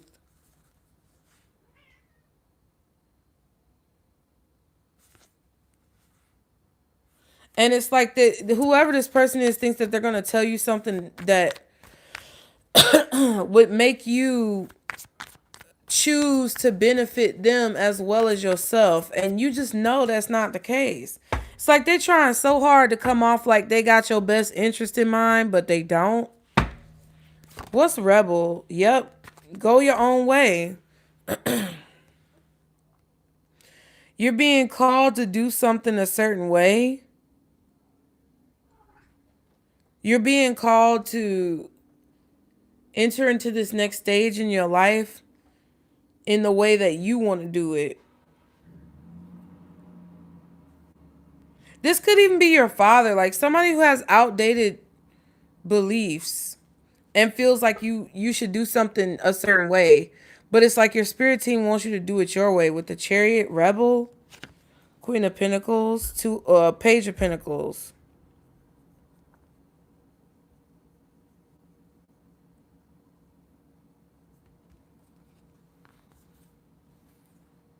Yeah, and you don't need much. It's like you already have what you need. This change is happening in your life. This transformation is happening, Pisces, in your life. And you need to know that you have everything you need to go in the direction that you want to go. But I feel like, I don't know who it is that's trying to convince you that you can't do it. Or it's like maybe the echoes in your mind. It feels like it's kind of like the echoes in your mind. And this is how somebody fucked with you. And it's something that we always talk about.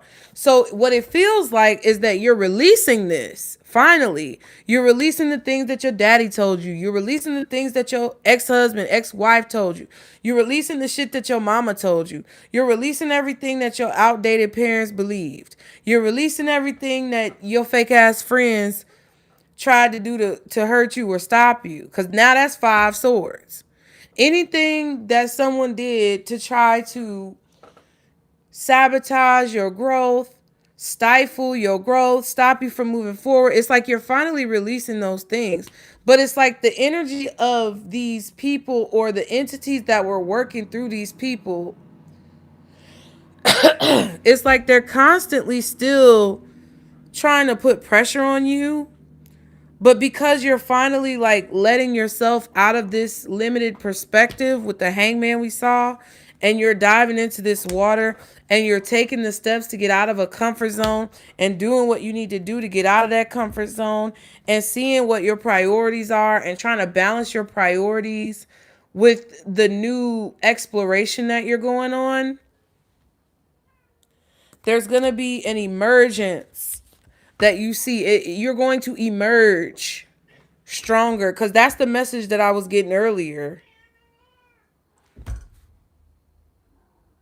Girl, I know you need to calm down. Like you be paying bills in here. You don't pay not one. Cotton picking ass bill, girl. Oh, whatever. You don't pay not one bill and you yelling at me like you running something in here. What you doing? What's this magic within you real quick? And then I'm going to answer your questions, Leah. The magic within Pisces. What is this? Ooh, the Five of Cups. Yeah, whatever loss that you're experiencing or whatever you just don't fuck with this shit. You just like, look, it's been too long. Yep, Eight of Cups.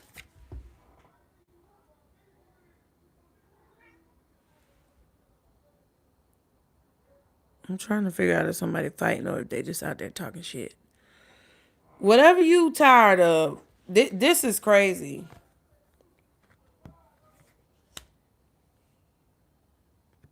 It's like you're no longer fulfilled, but it's like you have this new opportunity. You see it. Your intuition told you that it was coming.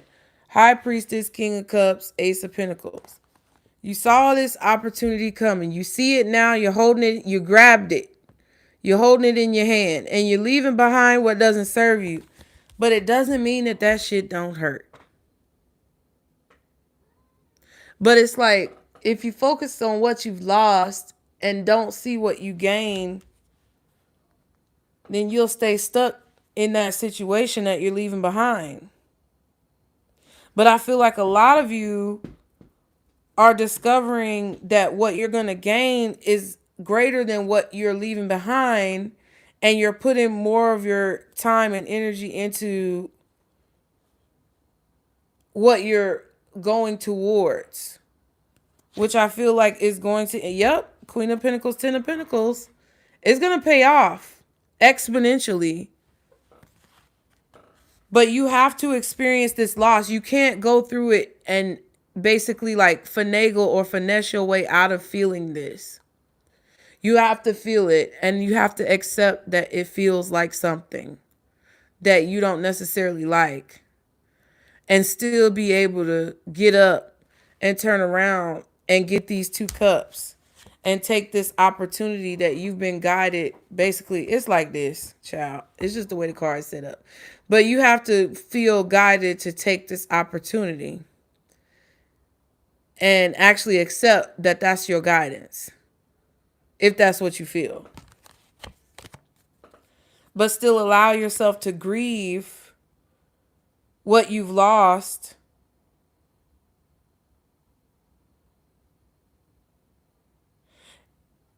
without feeling guilty about grieving what you've lost. A lot of you feel guilty about the power that you have. A lot of you feel like you don't want to create like any type of negativity or destruction.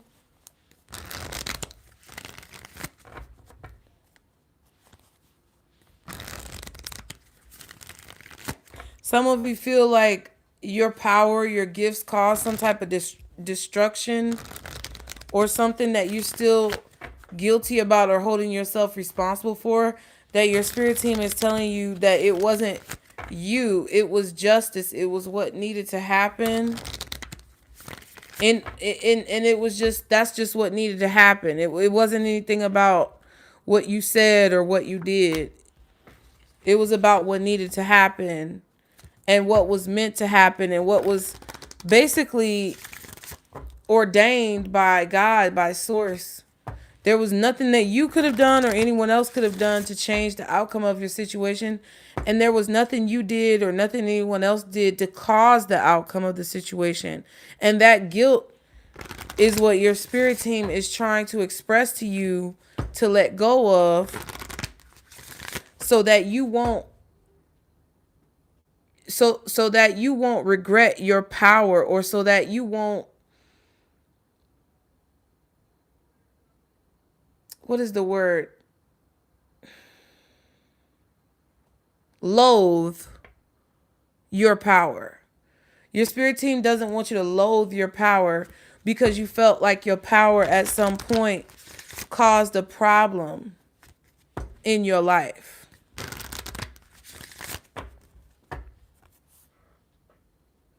They want you to know that it wasn't your power that did whatever that is.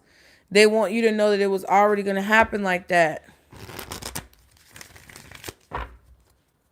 Like, okay, y'all know what I'm talking about. It's something that's been, that it's like you bound your own power. And this has come up in a few of you guys' personal readings. So it's not just you. Like, you don't have to feel alone. There's a lot of people who feel like this. And for example, like when I was a kid, my mom used to really get on my nerves because she would punish me, and she was the only discipline I knew. That was my mom, right? So my dad wasn't there to support her, and therefore he wasn't there to parent me. So I would get upset with my mom, and I remember there was this one time where she put me in a car, and I was really irritated about something. I don't know what it was that I was upset about, but she put me in the car, and I was in the back seat, and she always made me sit in the middle, and she went back to the trunk to put something in the trunk. And while she was putting something in the trunk, I was like, oh, I hate you. I wish you would die. You get what I'm saying? Not knowing as a child. I was just so frustrated. And I was a child that was very like, I mean, you see how I am now. So just imagine how I was as a child. Untamed, fresh out the womb, fresh out of the ethers.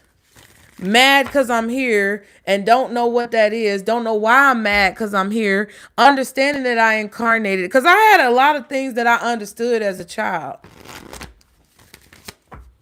I saw a lot of things. I had a lot of dreams. I would always end up walking in on some shit that I didn't want to have nothing to do with. But I would end up walking in on it, not knowing that I was walking in on something bad, and then say something about it. And then it end up causing a whole lot of domino effects to happen. Like, okay, I just have to say this for those of y'all who are going through this. Like, okay, my mom and my dad were together. And for a long time, my dad would be doing stupid shit. Like, he used to take me on joy rides in the car and be smoking cigarettes and we drinking beer. And I'm a child, like young. I'm talking about like younger than 4. In the front seat, no seat belt, drinking beer and driving. That's what this nigga used to be doing. And mind you, I was born in 92. So this wasn't no further than 95. Okay? Because he was gone by the time I was 4 years old, and that was 96. So I remember driving around with him, no seatbelt on, doing like this in the front seat. And he had a beer in the cup holder and a cigarette in his hand. And I used to have fun. I used to love rolling around on the front seat and you know, going out on adventures with him. And that's probably part of the reason why I was mad at my mama, right? Man, it was some different times, I'm telling you. And he didn't get pulled over not one time. But what ended up happening was he was living in the house with us. And what ended up happening was that I ended up walking in the living room. I came from the bedroom in the back. And I walked in on him in the living room, knelt down over my mama's purse, digging in her purse and taking money out her wallet. And I don't know what made me say something to my mama. Girl, it wasn't no apple juice, and I didn't have no sippy cup. I asked him, can I taste that beer? And he said, take a sip. And like Quest said, it was different times. He told me take a sip.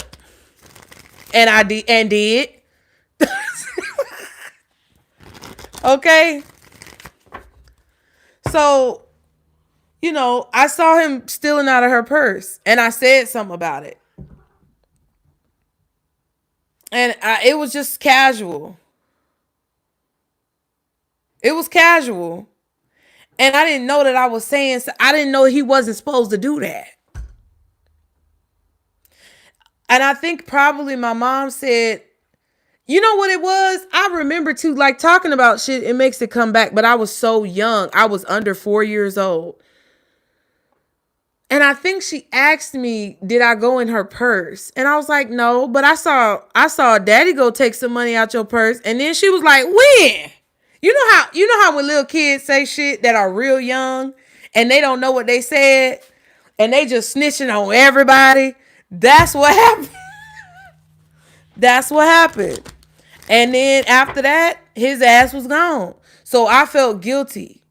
Like, oh, I'm the reason why I don't have my dad around. I'm the reason why he's not here. I'm the reason why he's gone and mommy kicked him out. But then I was mad at her too. Not knowing that what he was doing was bullshit. You get what I'm saying? And then that anger continued to fester.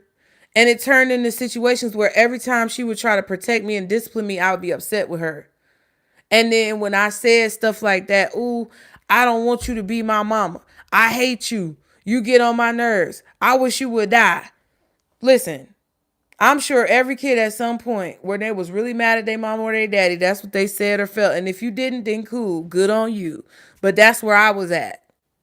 And then, poof, she was dead. You get what I'm saying? So what Spirit is trying to tell y'all, because I need to get to Leah's question because I'm being long-winded. But what Spirit is trying to tell y'all is that those situations where you feel like your power, your gifts, your abilities, your skills has something to do with a negative situation that happened in your life or a negative set of circumstances, a series of unfortunate events that transpired in your life, your spirit team is telling you that either you're releasing that and you're letting yourself be unbound, or that you need to release that so you can unbind yourself and realize the true potential of your power, because those things that you may feel guilty for or blame yourself for are things that were going to happen anyway. And it really didn't have anything to do with you, but because you felt so connected to God and source from a young age, and you knew the power that you had, and you had that intuitive voice in your head, and you're not an NPC, you took it personal. But they're saying you don't have to do that no more. Okay? So I got you, Leah. My bad, boo. Thank you for your patience. I'm so sorry. But y'all know when I got to say something, I'm going to say it. All right.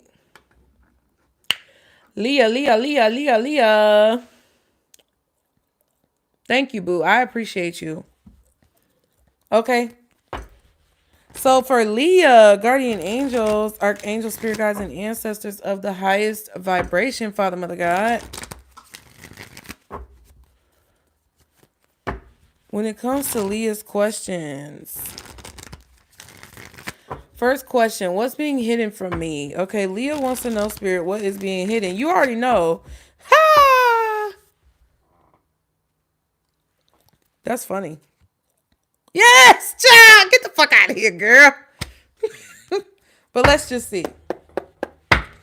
What's being hidden from Leah at this time? Ooh, a bunch of cards came out. Oh, well, no, it's only two. It felt like more than what it was. So you may feel like something is a little bit more serious than what it is, or you may feel like something may be more difficult than what it is.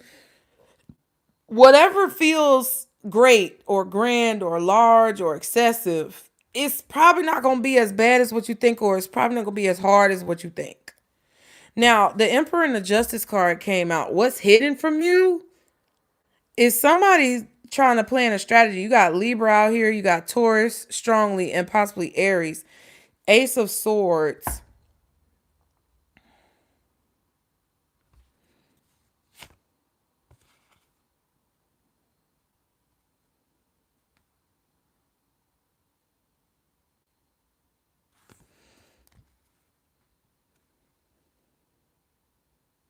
Somebody's trying to, you know what I got? There's some type of situation like bribing. Somebody's trying to bribe somebody. I don't know how that fits, but I got the word bribe. There's definitely a legal situation here. Maybe a Leo, because I felt like my mouth got jumbled. Justice in the Ace of Swords. There's definitely a legal situation here. But the victory is going to lie with the person who is honoring the laws of the universe instead of the laws of like man. Like the laws of man are going to come into play, but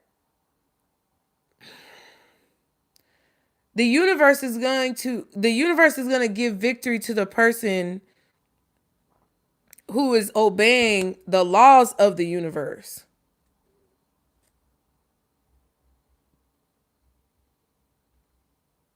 So like what I'm getting is this white and this black cat on this justice card, right? To me, the white represents purity, cleansing, you know, whatever that, all of that stuff. When I told y'all to get a white and a black candle in that reading, that's kind of why. And the black represents protection, honor, you know what I'm saying? And they both kind of looking like they about to scrap. Actually, that's not even how my cats look when they about to scrap. They be like this. They neck be all long and their ears be back. Their ears be back. Look, their ears be back like this, Leah. They be like, you know what I'm saying? Ears be like, and doing all that shit. Ain't nobody got time for that shit. But this is it. So that tells me that you was on some type of defense mechanism. And you were doing something that was like a form of protection for yourself. And your spirit team is telling you that purity, being cleansed, and protecting having pure intentions, and also working to protect yourself in a balanced way when it comes to universal laws and things like that. That's where the victory is going to be. There's victory and justice here when it comes to a situation where someone is trying to strategize to control a situation or control the outcome. So I don't know if somebody's blackmailing. I don't know if somebody's trying to bribe somebody. But it's not to me, it's not going to work. Let me see. What's this Emperor for Leah? Yeah, Page of Wands. Intuit. This is just confirming your intuition. It's back. High Priestess is back. I just heard Leah. I just heard back streets back. All right. I don't know what that's about. Everybody, yeah, rock your body. Your intuition is being confirmed with this reading. Okay. When it comes to the actions that this person is taking with this legal situation. So they're basically saying whatever you think is going on, that's what's going on. But it doesn't mean that you have to respond and react to what's going on. Don't go over there saying, I know what you're doing.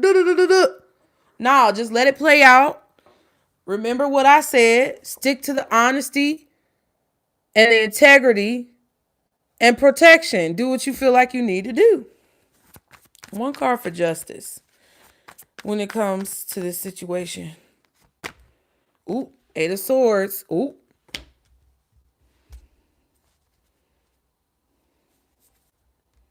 Magician. Yep. Yeah, see, that's why it's going to be fucked up. It might not look like it, but it's going to end up fucked up. Whoever this is, they're going to end up, but somebody. But see what I'm saying? Remember, Pisces, I'm just saying as an example, Leah, because you know, I know you know how I do. Remember what I said about that Eight of Swords and the Magician being in between the Nine of Pentacles and the Ace of Pentacles? I told you, what does it mean when the Magician and Eight of Swords pop up? It's some fuck shit going on. It's some fucking bullshit. This is somebody manipulating the situation, doing things underneath the surface, like bribing, blackmailing, doing something to try to make you feel mentally trapped, even if they're not doing it to other people. It's like there's certain things, like you might be in court with this motherfucker and they look at you and they be like trying to make certain faces and look at you crazy and shit. Don't let it get to you because you already free. But the fact that they're trying to manipulate you and play some silly games to keep you trapped and bound to a situation, the universe is going to step in. So you really don't have to do much of anything. Because that's what's going on in the shadows, because they don't want you to be confident. They're trying to destroy your confidence. So if you gave it to the universe and you know there's some shit going on that is above you, I'm just saying, let it be above you. Now, let me get your second question. Okay, best advice to move forward. All right, good.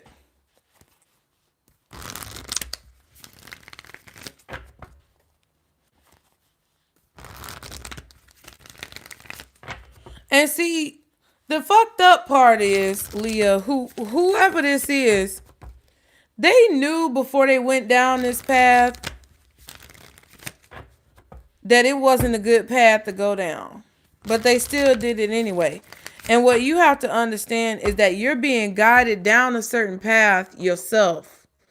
And your spirit team is telling you that you're going to be protected and guided. Protected and guided. Protected and guided down this path to show you how to get justice. But you can't be worried about getting justice and just when I said that, you can't be worried about getting justice and kind of like focusing your energy too much on being disappointed about the manipulation that you're receiving, because that's what's going to fuck you up. You said, what's your next steps? Your next steps are to move forward confidently. It's kind of like the whole situation with like Kamala and Trump. And it was very interestingly broken down to me. Like before I got on this live, I was watching a video from somebody. Ooh, my face peeling, child. Let me stop picking at it. But basically what the dude said is the way you win a situation is by scaring the shit out of the person who you're basically an opponent to. So if you are in a situation where you have an opponent and you opposing somebody, the way that you win the situation is to scare the shit out of them. Now, that doesn't always mean that you're doing something bad. That could mean, again, that you're protecting yourself. So what Spirit is telling me, because them cards just popped out, so we're going to move with it. What Spirit is telling me is that in order to protect yourself, you need to scare the shit out of this person, but not in terms of threats, not in terms of violence, not in terms of negativity. You need to scare the shit out of this person who thinks that they can manipulate you and think that they know what you're thinking by doing something different from what they expect you to do. And that will scare the shit out of them. And once you scare your opponent and you scare all the people who support your opponent, then you get their mind thinking of how they can prevent you from getting what it is that you want. So the whole situation about Trump is that Trump scared all the Democratic Party members into thinking that he was going to do all these crazy things if he got into office to be president, which then supporters of Trump got behind him and they knew without a shadow of a doubt that he was going to win. And he knew without a shadow of a doubt that he was going to win.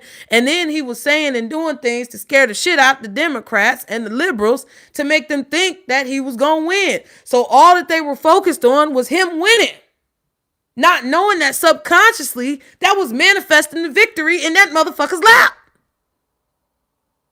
And that's the power of your spiritual mind. That's the power of your pineal gland and your third chakra. Or not third chakra, well, solar plexus. I was thinking about your third eye, but Freudian slip.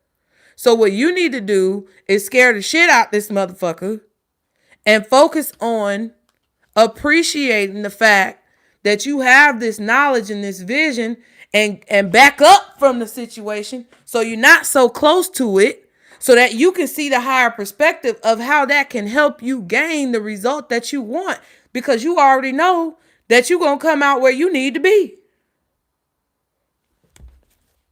Yep, Wheel of Fortune.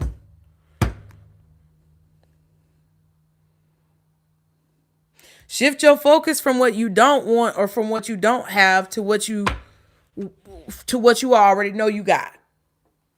And that's the only thing I could say about that. Exactly. Not being bothered, not reacting, just coming and showing up, doing what you got to do, leaving and living your motherfucking life. Because however it turns out, that's how it was meant to turn out.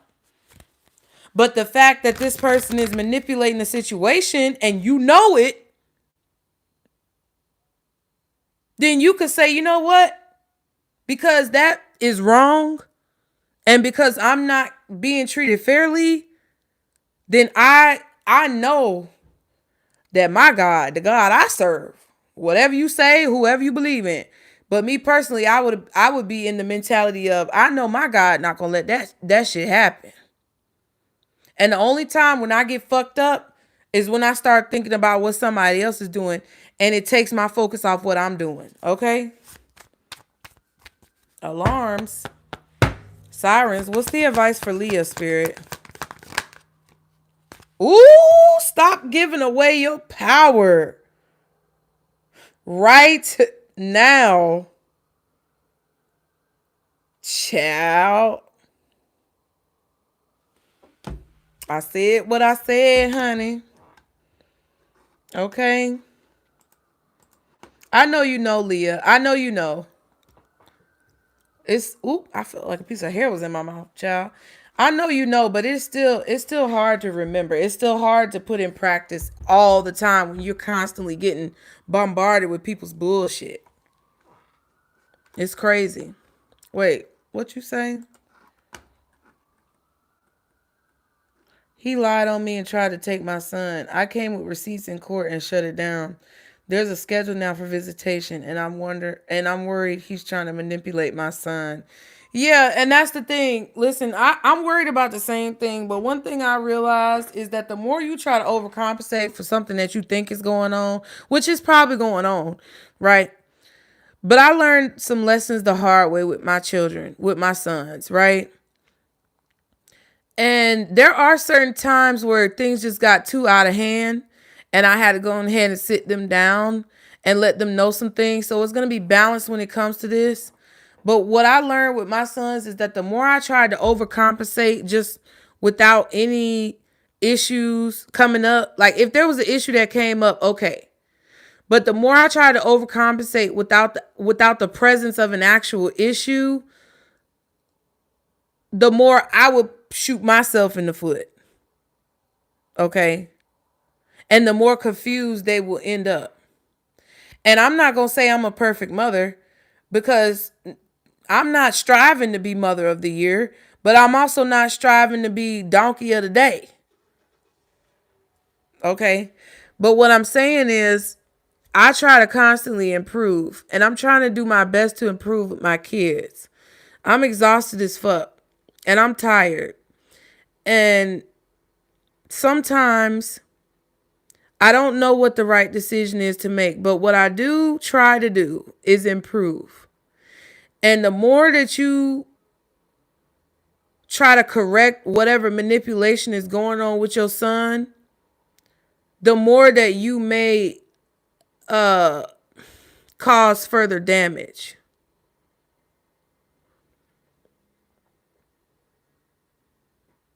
No, I understand, Leah. I do. You know I understand. And I'm telling you this because I love you. And I'm telling you this because I know that you try. And I'm telling you this because I know that you are fighting for a good cause and for a good reason.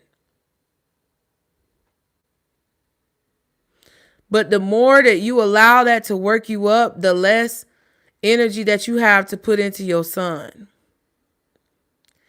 And the more that you allow that to work you up, the less focus that you have on what you're doing to better yourself which is going to help you be more available to your son. And I'm telling you straight up,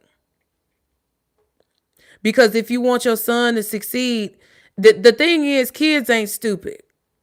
They see what's going on. And if they're meant to go down a certain path and they're meant to repeat karma, you got to understand something about that. And it's hard for parents because we love, especially for good parents, we love our kids so fiercely and so vigorously. And I'm telling you, I get it.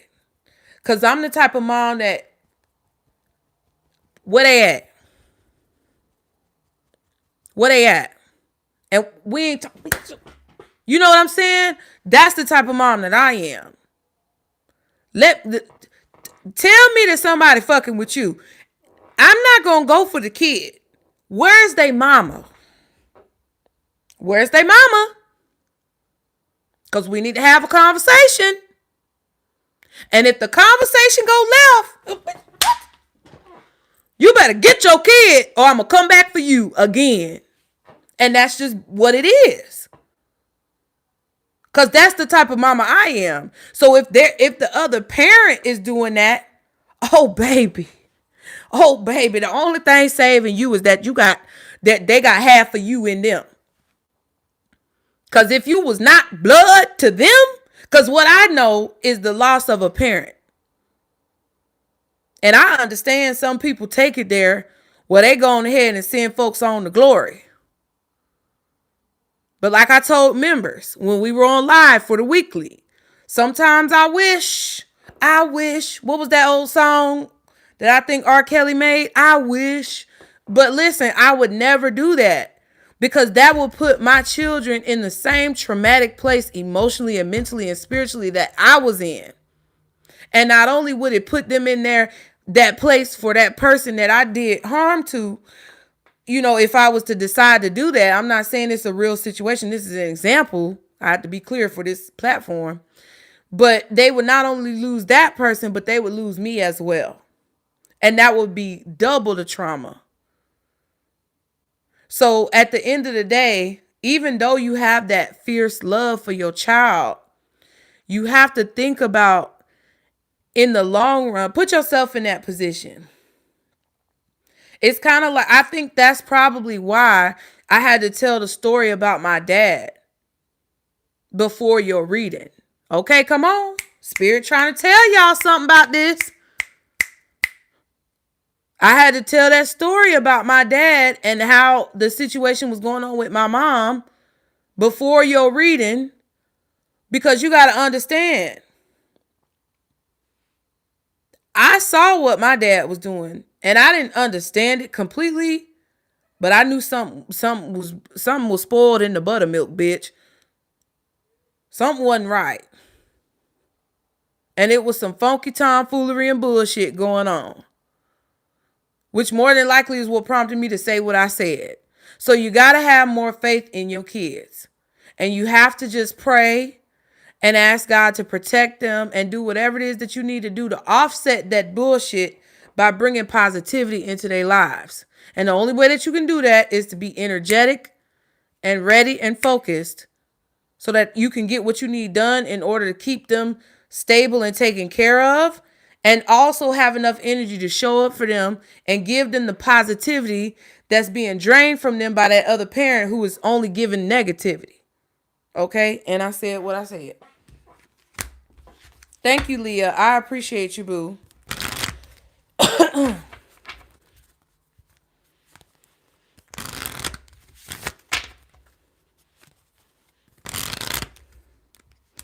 So let's see. Oh, it's CeCe. You're welcome, Leah. You know I love you, stanky poo. My stanky poos. Hello, CeCe, darling. I saw you come through. Let me see what's going on in here.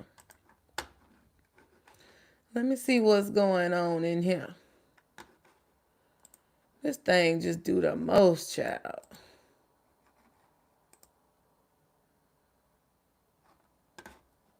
All right. I saw it come through. I I just want to refresh my page. This thing do the most.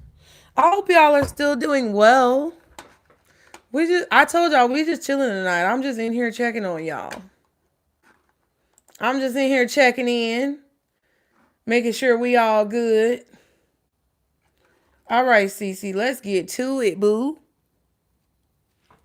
Let me see. Oh, and let me drink some water. You must need to drink some more water. Because I know I need some.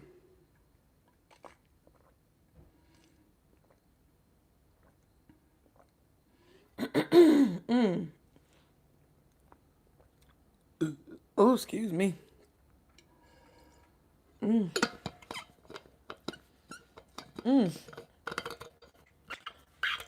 Oh, excuse me, child. Ooh.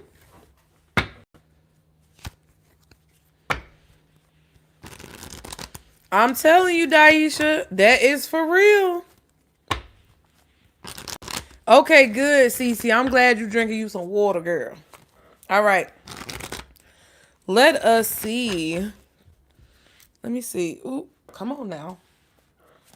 All right, Spirit, Guardian Angels, Archangels, Spirit Guides, and Ancestors of the highest vibration.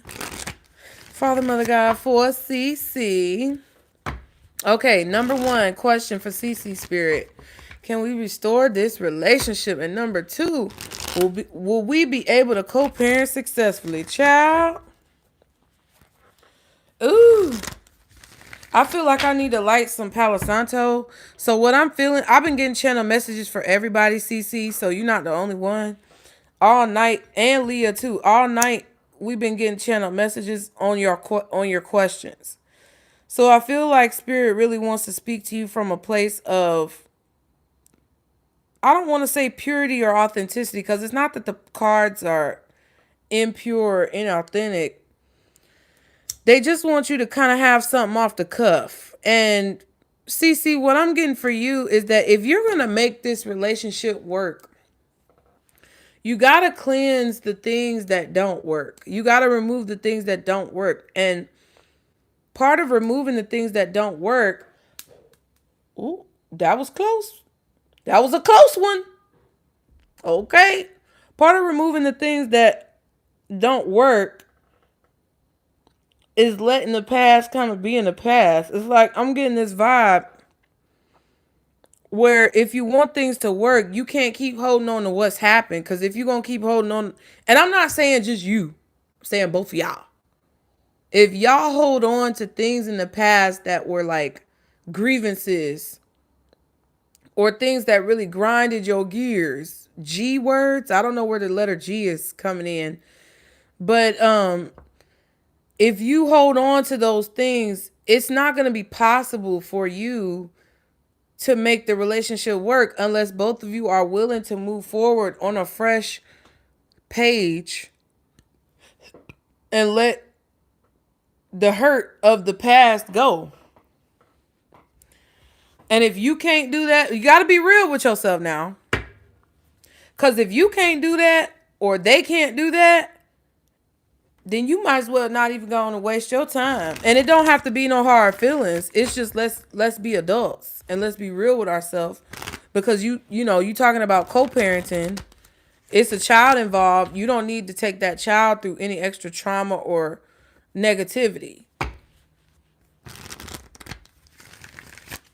That's just what I got intuitively. Because I felt like the energy was heavy and I needed to light some Palo Santo. So it's like you got to lighten the load of what you guys are trying to sift through in order for the situation to move forward in a positive way. And if you're making compromises, and I don't want to say sacrifices, but if you're making certain compromises, CeCe, and you feel as if you're the only one making those efforts, then that's going to tell you something right there. Your spirit team is not going to let that slide, and it's going to feel like a burden or a heaviness on you. But let me see. All right, Spirit. For CeCe.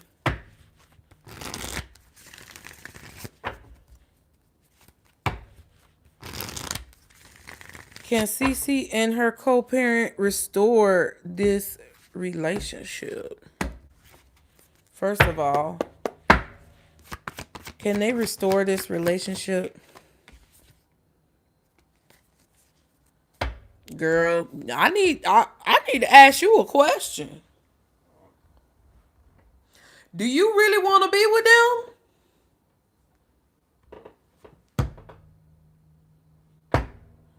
Because I don't think you really want to be with them.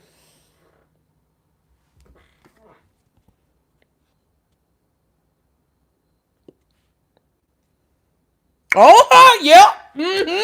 I don't think you really want to be with them. Not with this 8 of Cups coming out. The only reason why you... Listen, bitch. Don't you come on this live and lie to me in my face. I'm not saying you lying. I think you do want to be with this person. But you got to figure out why. Because you got the devil at the bottom. Hold on. My bad, y'all. You got the devil at the bottom. Ooh. 5 of Wands under the devil. The 8 of Cups. And then the 2 of Wands in the near future. Let me tell you something. I'm going to tell you something, and it's probably going to hurt your feelings, but I'm going to tell you the truth. One of the reasons why you want to be with this person is because of the sex. The other reason why you want to be with this person is because you have a possessiveness over this person that I don't think you really have fully accepted. And I don't think it's like crazy or anything like that. But you are a competitor. And it's not like you have to compete. But you kind of don't want nobody else to have them. And this is subconscious shit that you think about when ain't nobody looking at you. Okay? The truth is that you don't want nobody else to have this person. Whether it's because you don't want to deal with no other baby mamas, whether it's because you don't want to deal with them moving on before you move on, whatever it is. Whether it's if you don't want to give up the D, listen, I ain't mad. And I'm not judging you, and neither should nobody the fuck else. And if they do, they can get blocked. But I want you to really examine why you want to be with this person. Because from the looks of it, even if it's none of those other things, even if you don't give a fuck who they with, even if you don't care about none of the sexual stuff, what this feels like is you're used to the drama. You're used to this dynamic that y'all have been in for so long that you're not actually happy with it. You're not fully satisfied. There's things that you really could do without, but you'll deal with it because it's what you're comfortable with, and it's because it's what you've been dealing with, and you're making sacrifices more than likely for your child. But is that really a healthy environment? Because in the near future, it's going to be a situation where you're going to feel like you need to move forward because you already tired. You already thinking about this 2 of Wands. And sometimes, like I always tell y'all, the devil you know is better than the devil you don't. And something's going to happen, I feel, because the question is, can you restore this relationship? And I just feel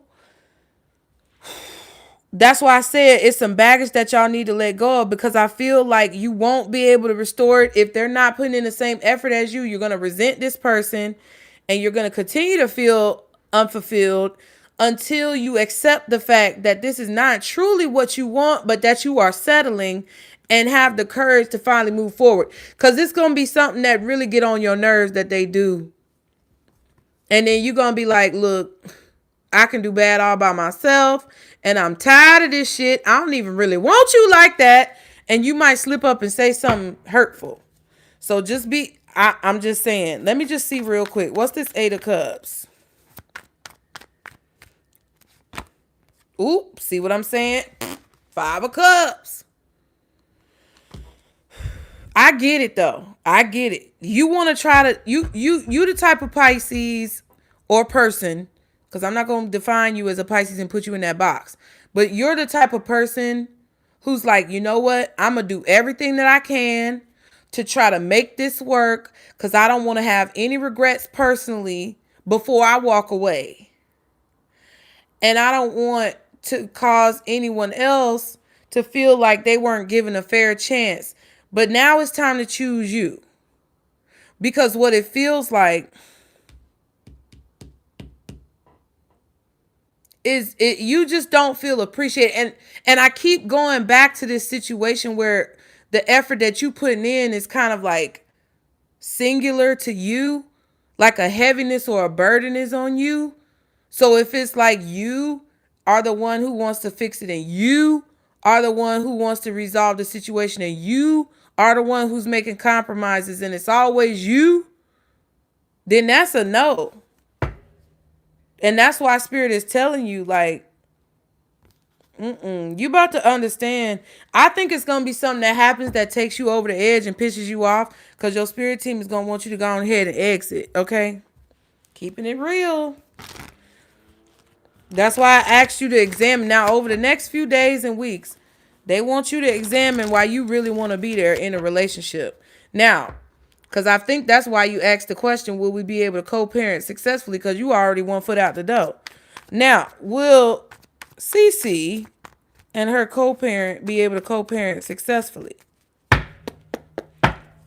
Will they be able to co-parent successfully, Spirit? Oh, my goodness. Well, sun card, moon card, it remains to be seen. Bring love into the situation. Don't be afraid of what's going to happen in the future.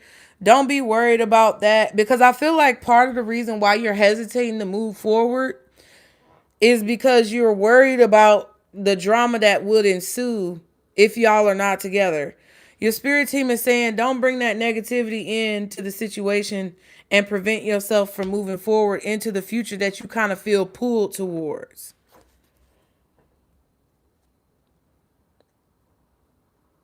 You're going to be feeling emotional. It's not going to be easy. There's going to be good times and bad times.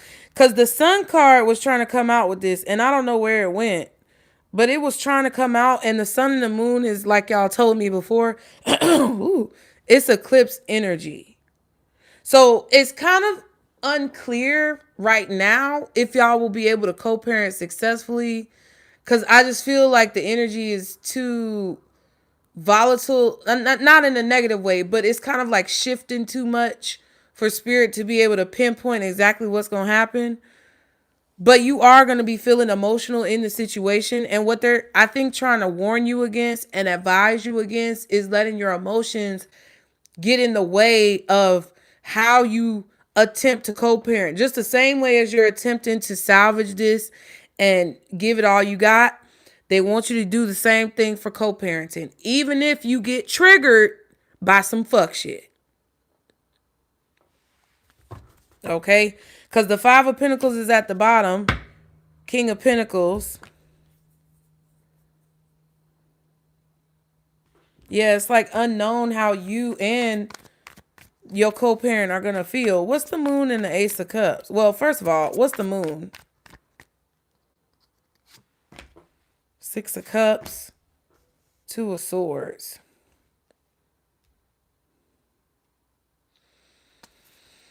Justice. And the Five of Wands. Do you feel like they're going to be petty? I'm going to ask you that question. Do you feel like your co-parent is going to be petty?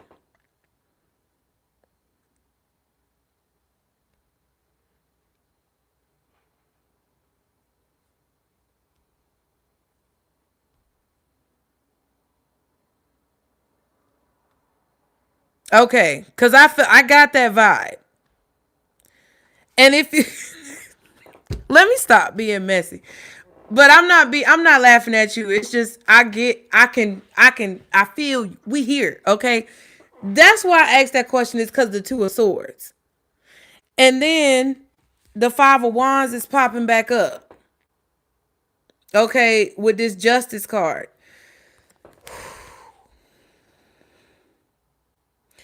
You know what's gonna happen in this situation, which give like kind of like I spoke about with Leah.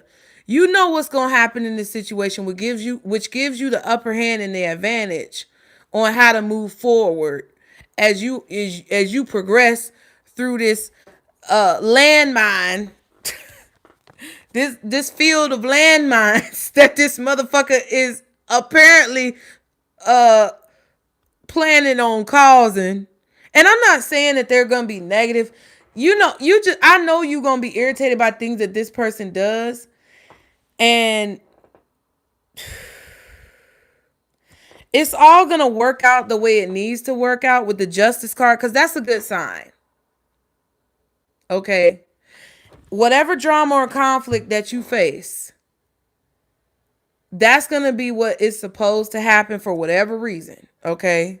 And I can't say what that reason is, but Spirit is saying it's going to be what it is for whatever reason.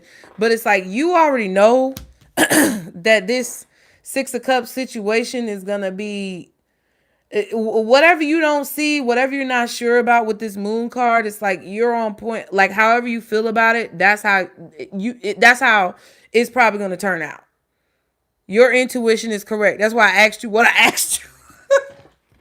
But it's all going to work out the way it needs to work out.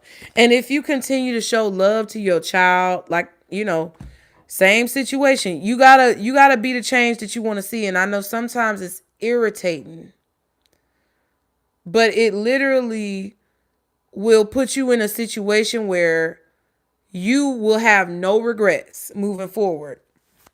What's this Ace of Cups, just to confirm? The Emperor and the Justice card.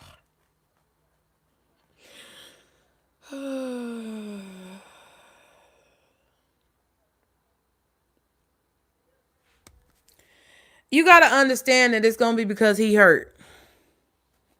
Strength and the Four of Swords.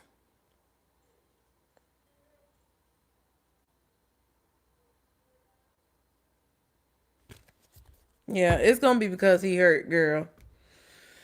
I feel like y'all will be able to figure out over time. But it's kind of, it feels like it might be a little rocky at first. And you're not really going to see the whole situation about what's going on until you kind of get into it. So it's like, I can't really say what's going to happen right now. Right now, it looks like he's going to be a little bit petty. But if you try your best to exit stage left in a positive way, as best you can, then it don't really matter if that motherfucker is petty. Let his ass be petty. Bye. Goodbye. Close the door and do what you need to do. The only time you need to step up again is if your child becomes in danger and you need to, protect them from a harsh or negative or traumatic situation. As long as he's not putting your child in danger, let it go. I'm telling you right now. Let it go. Because it's going to piss him off more. And that's not necessarily what you want to do. But he's coming at you to piss you off. And I see it. Bite your tongue, because I just bit mine. And if he's trying to piss you off, let him play his little, toy games over there. And you just, all right, bye. See you on Monday or whatever. He's always dick hurt. So I just need him to make the changes. Child. If he don't want to do it, you need to make the changes. Okay? What's the advice for CeCe? Spirit, stop looking outside yourself for the answers. You already know them. Yup. So whatever you question in the next few days and weeks, please don't question yourself. If there's any situations that you're questioning, don't question yourself when it comes to what you need to do, because you already know what you need to do. Okay? And I said what I said. No, I'm just playing. Thank you so much, CeCe. I appreciate you, boo. Thank you, darling. I always want you guys to have what you need. You're welcome. And on that note, my candle is burning out. There's only one more flame still burning. And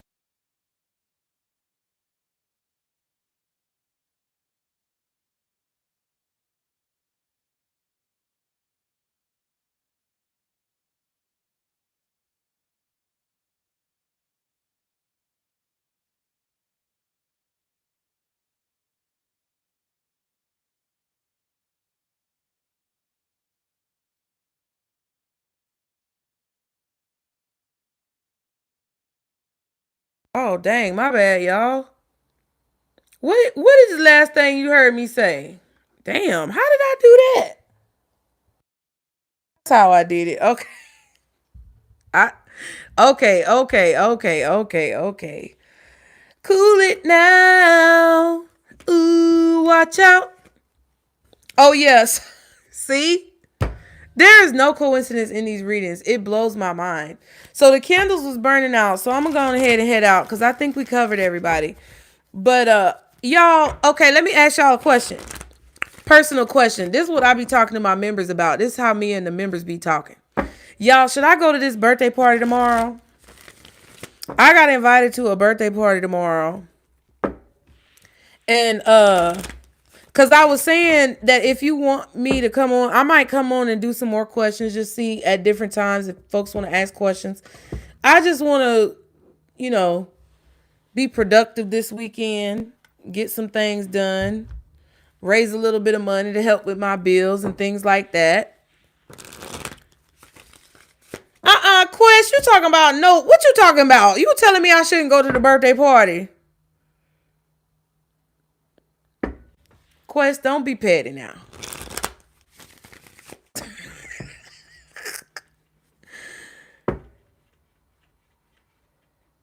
Yeah, that's true. Is it a kid birthday party? That's funny. Let me tell you why that's funny. No, I know what you're saying, Quest. You right. You right. Will there be karaoke? I love y'all's questions. Listen. Ain't that just like a Pisces? Before we can answer a question, we need to ask some follow-up questions. Listen, Leah, let me tell you why your question was funny. I was going to go just because I ain't been nowhere. Y'all, I ain't been going to no clubs. I ain't been going out nowhere. I've been minding my damn business. But it's funny you asked, is it a kid birthday party? Because it's a very young person's birthday party. They're not a kid. They're legal age. Who all gonna be over there? I know that's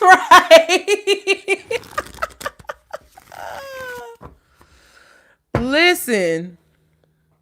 Listen. That's the thing. I might not go. But the girl was so sweet when I met her. First of all, I don't even know these people like that. But it's not that far away. It's literally like 5 or 8 minutes from my house. It's literally not that far away. I'm not going to be going out my way. I'm not going to be doing the most. I could just pop in and pop out if I want to. But Leah said, is it a kid birthday party? It's not a kid birthday party, but they're younger than me. They're like a good 8 years younger than me. The girl turning 25. Okay. Thank you, CeCe. That's what I'm saying. Listen, I just be asking y'all questions because I want to bounce the idea off of y'all. But I was probably going to make my own decision. But I like to hear what y'all got to say. But it's not a kid birthday party. But they feel like kids to me. And I don't know if they're going to be karaoke there. It might. It might be karaoke there. Because she seemed like she liked to do activities. She doesn't seem like she like to just stand around. I don't know what they're going to do. But it feels like it's going to be some type of activities. But I don't know if it's going to be karaoke. These are important questions. I know that's right. I am always saying trust our intuition. What I feel intuitively is that I need to go. Because I didn't even know. I knew about the party, but I didn't know the details because I forgot to get the girl number the last time I was with her. And then I saw one of her friends and they asked me, was I going to go? And I was like, oh, you need to send me the details because I forgot to get her number. And they sent me the details. So it's kind of like I didn't necessarily like go looking for it, but it feels like it came to me. So I'm gonna go check it out and see what's going on. But y'all know I always know when to get. I know when to get up out of there before shit get thick. I ain't stupid. If I get a bad vibe or a weird vibe or I feel like I need to go, I'm finna go. But yeah, I might come on a little bit earlier tomorrow because it's not till late. I can't stand just standing around drinking. Let's sing, play a game or something. I know that's right. I'm too old for that shit. So if I go in there, and I'm not old, but I'm too old for certain shit. And if I go in there and it's just like, if it's just some fuck shit going on that I'm not really into, I'm gonna leave. It's not gonna be that serious at all. I'm gonna leave if I just feel like I'm not feeling the vibes. Oh, is that good or bad, CeCe? Drill music and smoke. Is that good or bad? Okay, Quest. Thank you so much for staying around. Thank you. Oh my God, in 4 hours. Boy, you better get on the fuck out of here and go to bed. I will. Thank you. Yeah, pop in and pop out if need be in case you got to tell yourself to fix your face while you there. I know that's right. Yeah, exactly, CeCe. I feel you on that. No, I'm for real. Because listen. You know we get the bop. I don't care how much spiritual shit I do. I will never stop being fun, okay? Some of these folks out here on these spiritual streets just be so uptight and just be choking and shit. Like, goddamn, loosen up your collar, ho. Let some hair down or something. I know I be coming off like I'm serious, but y'all know, if y'all really know me and you really get into like who I am, y'all know I ain't serious. I'm serious when I need to be. But then once we get the serious shit out the way, we can have fun. You get what I'm saying? Look, I need to not take my ass in there doing that stupid ass shit. But once we get the serious stuff out the way, then we can have fun. And that's what I plan to do. Yeah. All right, y'all. Well, thank you so much for giving me y'all's advice. I love it. Okay. I love it, love it, love it, love it. And if I do get on here tomorrow, it'll probably be a different time frame. So I don't know. It just depends on what y'all got going on. But the people who are on here tonight probably ain't gonna be on here tomorrow because I'll probably get on a little earlier tomorrow. I'm trying to edit a video, so I might try to get up early. Do you know all the new dances they be doing? Hell no! I don't know none of them dances. I don't even know some of the dances that my generation be doing. Not the chicken head. Oh man, when I don't know the dance, I just do a little tap 1-2 step. But all right, y'all. I love you, my boos. Good night. As always, remember, this is our circle. Don't get in no trouble. And for anybody who's watching playback, I might be back tomorrow. Bye. Stanky poos. Love you.